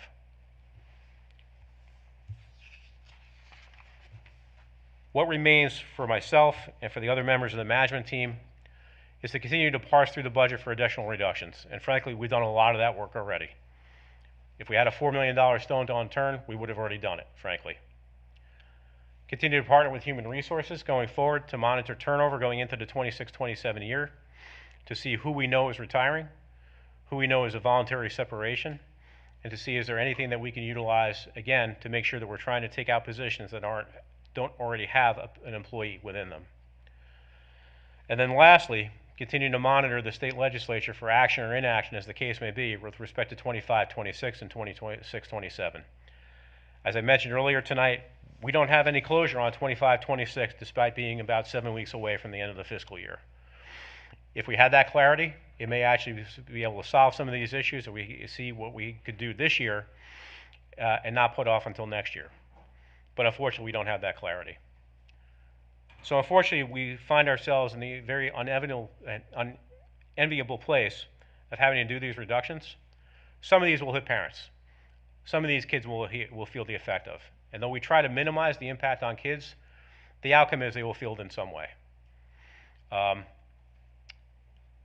I'm committed to making sure that we sort of continue to go through the budget for any opportunities that we have. But as of today, as I see it, these are the recommendations as a staff we would make to you, that if the 4.5% becomes a reality, these would be the likely places we would go over after for reductions. Questions?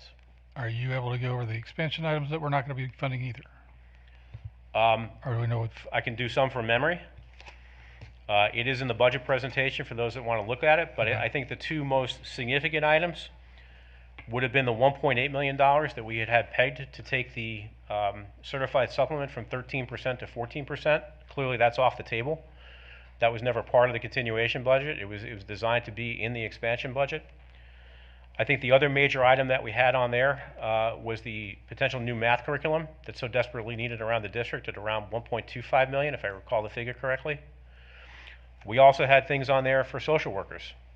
That's been a perennial need for at least 3 years that I've been here, that item has been on the list.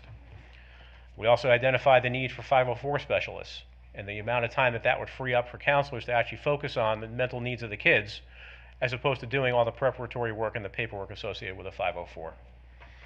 Mr. Chairman, those are the ones I remember off the top of my head. Thank you. I mean, this budget item is here for this first time we as a board have been able to discuss what the county commissioners have asked us to look at is 4.5%. So let's open it up here for comments, questions to Mr. Pan or anyone else. Sam.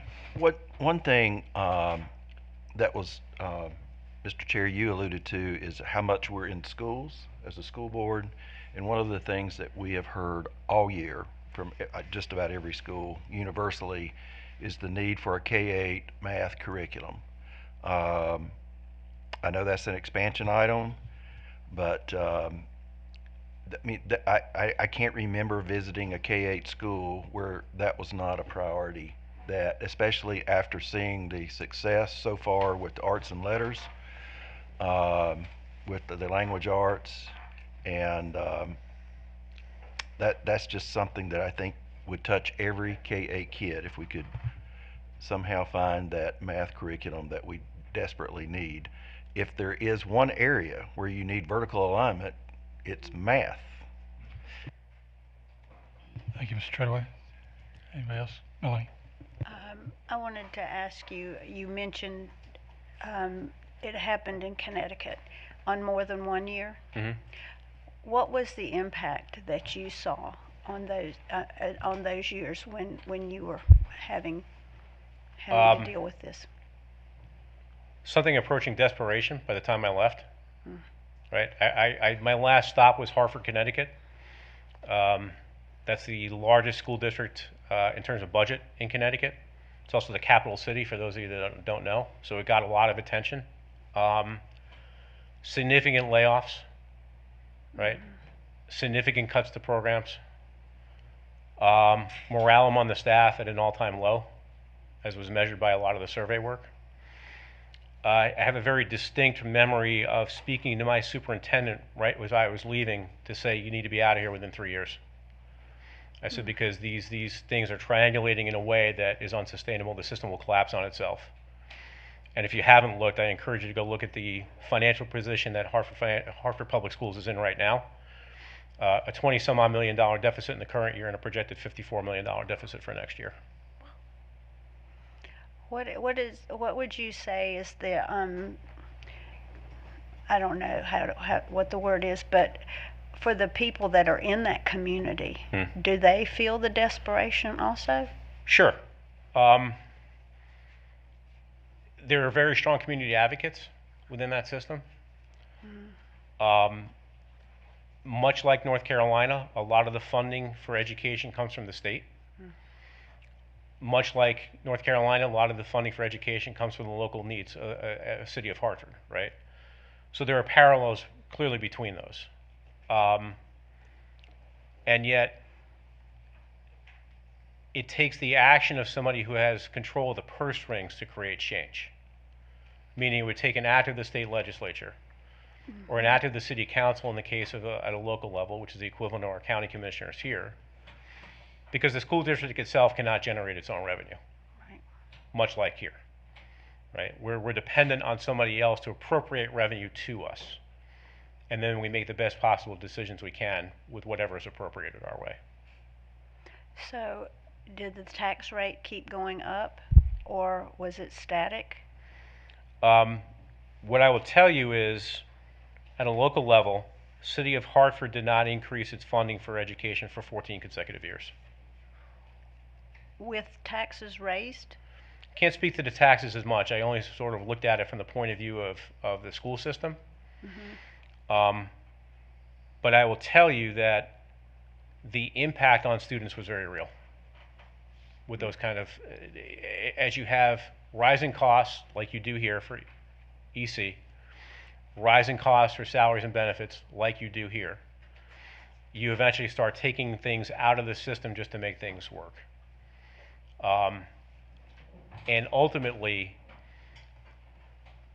one of the recommendations we had made is to start closing schools, right? And I will tell you, there was not the political willpower at the time to do that, even though that was probably the best financial decision they could have made, to consolidate a whole bunch of schools down. And I'm not talking like 1 or 2, I'm talking like 10 out of 40 is what it would have taken. But that's the debt spiral that you wind up in after enough periods of time when the budget's not increased appropriately to support the needs of the students that you do have. And they did that and were still in debt? They never took the steps to close the schools. Okay. Yeah. Okay. Thank you. Pam. Well, I just wanted to say thank you for giving the numbers and then what the impact could possibly be and the risk. I would just like to remind people of the beginning of our meeting where we got a great presentation from our teacher of the year who's explaining that our school district is concerned about staff retention. And so you're faced with, and we shared this information with our during our legislative meeting with our county commissioners when they were here. That was a meeting that wasn't videotaped, but we did have an open conversation about the need for our teachers. And I just want to remind people that they don't get paid a lot. They didn't see a raise this year from the state at all, let alone from the county. The cost of living for every person in this room is through the roof. So we're all sitting here trying to figure out, like, should I make that next trip? Should I not make, can I fill up at the gas tank? Can I not? To tell teachers to keep on doing the great work that you're doing, but you will not be compensated. Oh, and also, you might have more work because we're not going to replace your buddy that is retiring. I don't know how that's sustainable as an industry, like as any, like, the math's not mathing. So I would advocate, I know the expansion, that's not even part of this conversation, but that 14% is not a lot. That's 1% in the grand scheme of things, but they deserve it and they need it. And I would really like to hold on to as many teachers as we can, especially when we've got competing districts next door who are comparable in size, that are paying more. I just think we need to be serious about that. The other thing that I do want to ask about the SRO stuff. So what's on that list was talking about traffic is an extra thing we pay them to do. Okay, so that's different than the grant funding for SROs in our school? Dr. LeGrand, do you want to answer that? Yes, so the grant is for the SROs that are in the building during the school day. The traffic traffic control costs that we're talking about are off-duty policemen that are directing traffic out in the road while the SRO is in the building with the students during arrival and dismissal. Yeah, I will just say thank you to the SROs who do that on a daily basis. I appreciate it. I get very nervous with the amount of cars driving, and this is just on Cox Mill Road. What I see on a regular basis, it's tricky. People are trying to get to work and they're in a hurry, and it's like they almost forget that they're in front of a school. But so that's hard work, and that's a safety thing. I mean, we have a lot of these things. I know people are making comments. They do not feel like luxuries in any way. I don't view safety as a luxury. I don't view teachers as a luxury. They're necessities. And so I don't want to do this stuff. And I really hope that people understand the value of that. And I'll just go back to, our chair's comment at the beginning of the meeting. You get to see a show, the arts, and you see these kids thrive. Or you go to an athletic competition. My daughter plays soccer. Some kids only come to school for those things. Some kids only come to school for that Bex robotics thing. And there's plenty of parents in our school district that can't afford. So you're basically cutting their ability to go to those things. So not every parent can supplement that. Not every booster club can supplement that. So it's just a real concern. Thank you, Pam. I was going to ask Dr. LeGrand, you mentioned in the Finance Committee meeting what that would look like to cut those police officers that are directing. Would you address that, please? Yes. Around our schools during arrival and dismissal, as Ms. Escobar just talked about, is a lot of traffic. Not only our parents, but dropping off or picking up their children, but also cars that are passing by in and out of the area, which could slow the efficiency of arrival and dismissal significantly, which could also lead to a lot of tardies, or potentially a lot more tardies than we are used to seeing without someone out there directing traffic and making sure that traffic is arriving and leaving efficiently and smoothly. You also mentioned the reduction as being the first couple weeks and then it dropping off. That was what I was... Yeah, that's right. So if we were to have to reduce down to 75% of it, that would basically mean we would have our traffic control out during the first week or so of first couple of weeks of the school year, and then after that having to pull that back due to the funding amount that we have at our disposal. So while it would help with getting everybody in the groove and understanding the traffic patterns after that point, it would not be, there would be no assistance with leaving or entering the campus. Madison wants to speak. Go ahead. Yeah, I was just gonna say, and I think that a lot of the things that are on paper right now, they may seem like that they're concrete and that's the specific thing that has to be cut, but that's a prime example of how all of it has a ripple effect. I know my school personally, we have 3 separate schools on the campus. We already have late buses. If the buses can't get through, you have more children that you have to make sure that you have a spot for after the bell rings, which then can lead to a safety issue. And so for me, when I look at all of these things, it makes me incredibly sad because I think that each of them will have an impact beyond just cutting money for VEX robotics. That leads into a student's sense of belonging. All of those things, there's ripple effects to all of them. And so it makes me really, really sad to see that we're even having to have this conversation. And then also coming from a teacher perspective, Ms. Escobar is extremely correct.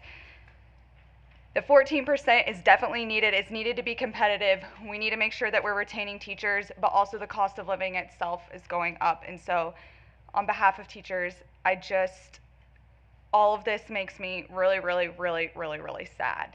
And I think that that is part of the message that needs to be sent, is because it goes just beyond what's on paper. It's going to have a daily impact on the students that we are serving in our building, and also the adults that are putting everything that they have for the 7.5 hours a day that children are in front of them. Thank you. Shannon? Okay, so right now, I don't think people realize we already rank 113th out of 115 school districts in funding. If you take away federal funding, only 2 other school districts in the whole state get less money than we do. We spend less per pupil than I think only 2 other districts. Is that correct? That's right. However, we rank 7th in the state. So that is a really good return on investment, I would say. I agree. Okay, Mr. Penn, last week at the Finance Committee, did I hear you say even at 5% we're not going to cover our fixed cost? What was, oh, that was you, Rob. Okay. But that made me start researching over the weekend, and I used 3 separate AI engines to eliminate any bias, and these are some figures I came up with. So you did mention Duke Power. Duke Power has asked for a 13% increase in residential power, which made me think of the teacher supplement, because our teachers' powers are going to go, their power bill will go up every month. So that 14% supplement will really help our teachers eliminate the cost of living that's going up. But as far as school districts, and I specifically searched for school district information, utilities are expected to go up 5 to 10%. Transportation costs 8 to 15%. Supplies, you don't think about how custodial supplies are going up. Everything with the war is petroleum based, which is making trash liners go up, anything petroleum based. Supplies, just custodial supplies, are supposed to go up 4 to 8%. And then let's talk about insurance rates. Your property insurance, and we all know this from our personal insurance policies, it's going to go up 10 to 25%. Do these seem familiar figures to you? On the first few, yes. Okay. Property insurance will do a little bit better. Okay. Auto insurance, I'd say that number's spot on. And then the insurance we have to carry in our buses. Yeah. Yeah. Yeah. So, things are going up and they're not going to come down. And that doesn't matter if we don't get another student in our school system. These are the costs we're going to have to cover. Another thing, could you explain to me, I've had some parents ask me about the iPad conversation. Why are you giving kindergarten through 3rd graders, every kindergarten through 3rd graders, an iPad? Right. I went and read the budget. I saw we were only given we're buying 700 iPads. So I know you read it, so you know the footnote is right next to it, right? Yeah, so we're buying 700 iPads, not for every child, K-3, Correct. because I did read the budget. Mhm. And those iPads are going to go to VEX, Mhm. EC, Mhm. Exceptional Children, and AIG, our academically gifted kids. Correct. There's also confusion about one-to-one device. So when I came back to teaching in 2015, every classroom had a cart. And I asked this question to Mr. Sain earlier. If you have a cart at the front of the room, or if you give every child one-to-one device, it's the same thing, because the cart has got a computer for every child. The one-to-one device is the fact that the kids can take these computers home for children that don't have a computer at the house. They don't have to leave it at school, which has really helped when we have to have our remote learning days. My last question. So do the county commissioners have a fund balance? Is there like a savings account? Can you explain what a fund balance is? And do they Sure. have one, and what is the amount? They absolutely have one, as do we. Ours is tiny. As you know, it's become a concern of mine to make sure we try to restore fund balance. So fund balance essentially means, for lack of a better word, your savings account, whereas your operating is your checking account, right? There's a certain amount, because the county issues debt. You want to sustain your debt rating. So those who are unfamiliar, you'll get rated by a debt rating agency anywhere from AAA down to significantly less than AAA, based on your perceived ability to repay the loan over time, right? Having a strong fund balance means you have a higher debt rating and therefore a lower cost of issuance when you issue debt. We have a AAA rated bond rating within Cabarrus County. It's the highest you can achieve, so we have the lowest borrowing costs when we go to market for debt. As I understand it, they have a need to sustain their fund balance at or above, I believe the number is $62 million, to maintain that AAA rating. When they have a surplus, anytime they're above that $62 million, it creates a pool of money that is typically set aside then into their capital account for pay-as-you-go, or pay-go. You'll hear that term from time to time. Coming out of the 24-25 year, and keep in mind the timing is important around this, right? Year ended June of 2025. They did not have issued audited financials until December of 2025, which then created a conversation around, we have $35 million coming out of that surplus. How do we allocate it? In that pay-go structure, most of that is set aside for capital needs within the district. Not just us. I should say capital needs within the county would be a better way to put that, right? County projects, KCS projects, Rowan Cabarrus projects, so on and so forth, right? And there was a particular piece that was designated for raises for teachers out of that. The total amount was $6 million. Doing quick math in my head, you've seen the $5 million floated around in my budget documents, would reflect roughly our proportionate share, based on a student allotment work through, of at $6 million, about $5 million would be for us, and you'd have basically a split between the other two, between the charter schools and KCS, right? But that's kind of how they look at fund balance and determining how much of the surplus can go into this pay-go structure. And then it's up to the commissioners to decide, okay, if we do that, what projects or other needs get aligned against that surplus. Do you know what their fund balance is? So I believe, and I'll asterisk it, that I believe the number is 97 million, which would include the 35 above the 62 that they need to sustain their fund, sustain their debt rating.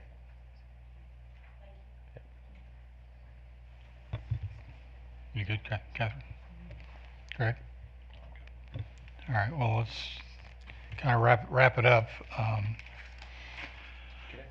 Oh, go ahead, Sam. I'm sorry. I mentioned this at the Finance Committee meeting, but not all the board members were there. As one of the athletic liaisons to the board, I reached out to Brian Tyson, who's our county athletic director, about talking about ripple effects. You know, if you don't have the transportation supplement, for example, how does that in real terms impact what we're doing. The field maintenance is a real concern of his, but the fuel subsidy is a huge concern and will definitely impact our athletes.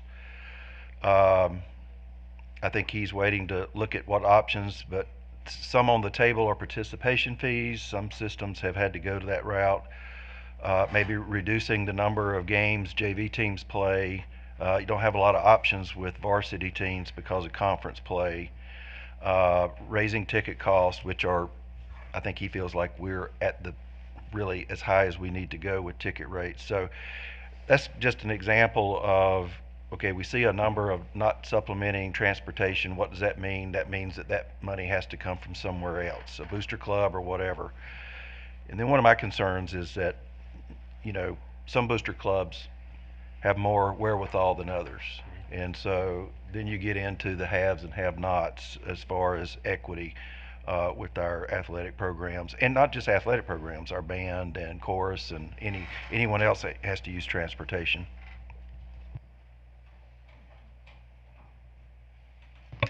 Thank you, Sam. So we've been presented these are potential cuts. Again, there's nothing been voted on. There's nothing, these are our best guess at things that would most likely get impacted if we're held at a 4.5%. By no means is it set in stone like we had seen. I know we've gone out and we've asked the public if they want to look at our budget. I mean, we're completely transparent. People can look at whatever they'd like, and maybe they see something that we hadn't thought of, or they have. How would the public get involved, or how do they contribute? You mentioned that the other meeting. Yeah, they can go to our CCS Engage page on the school district website, and they can ask any questions or give input on any suggestions that they feel may need to be considered. But the full budget presentation is on there. That's correct. Okay, and then you're going to bring that feedback back to us at some point? Yes. Next month or whatever? Yes, we can do that. Okay. I think the other part is really a lot of this has to do with communication and the lack of that we've had. Like I mentioned before, we really didn't get that opportunity to sit down with our county commissioners and go over what we've just talked about tonight and allow them to ask questions on that. We haven't had that opportunity. There's a lot of misunderstanding on the computers. There's a misunderstanding on the pay-go amounts. There's a misunderstanding on the 4.5% and who said what and who agreed to what. If we sat down with them, I think a lot of that stuff could be solved, or at least negotiated or talked about. They do care. I mean, they made a huge sacrifice last year and gave us our entire ask, and that was a big deal, and that helped us. So I do think they're reasonable, and I think there's again, some of the commissioners have a lot of attention to detail. So again, they can look through the budget, ask us the questions. It's just that opportunity. So what I'd like to suggest, if it's okay with you, that we reach out to our commissioners and ask for either a joint meeting. I think they also have a budget workshop optional in June.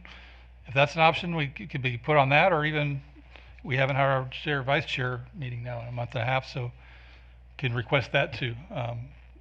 The other one wasn't scheduled for this month, so there are at least 3 options to try to establish some communications, because I think we need to work this out. I mean, this is ultimately they choose. It's their decision on what our budget amount is. That is their right to do. And I just think they need to understand that. And then the other big part of it is we haven't even talked about capital. We have a pretty big capital request. We also have an issue with the LGC on 2 desperately needed schools. It looks like that's a delay. We haven't even sat down and talked about, well, what are the thoughts on that portion of the budget. So anyway, if you're okay with that, I would like to at least reach out to them. Mr. Chair, I think that's a great idea. Okay, thank you. Anything else we didn't cover? I mean, I appreciate the work. I mean, granted, as was said, these are painful cuts. I mean, nobody likes any one of those items. It's going to have a big impact, and so is losing staff members. So, it's a tough ask, but we at least need to talk and try to at least help see our point of view and seeing, and maybe there is some flexibility within the pay-go. I don't know, but anyway, that was our last item for discussion. So, if we're ready to end the meeting, I need a motion for adjournment. So moved. Thank you, Greg. Do I have a second? Second. Okay. Melanie, I'll give that to you. And All in favor of adjourning our meeting tonight, please say aye. Aye. Okay, we will say goodnight to our listening audience. Thank you for joining us, and being patient with us, and we'll see you next week.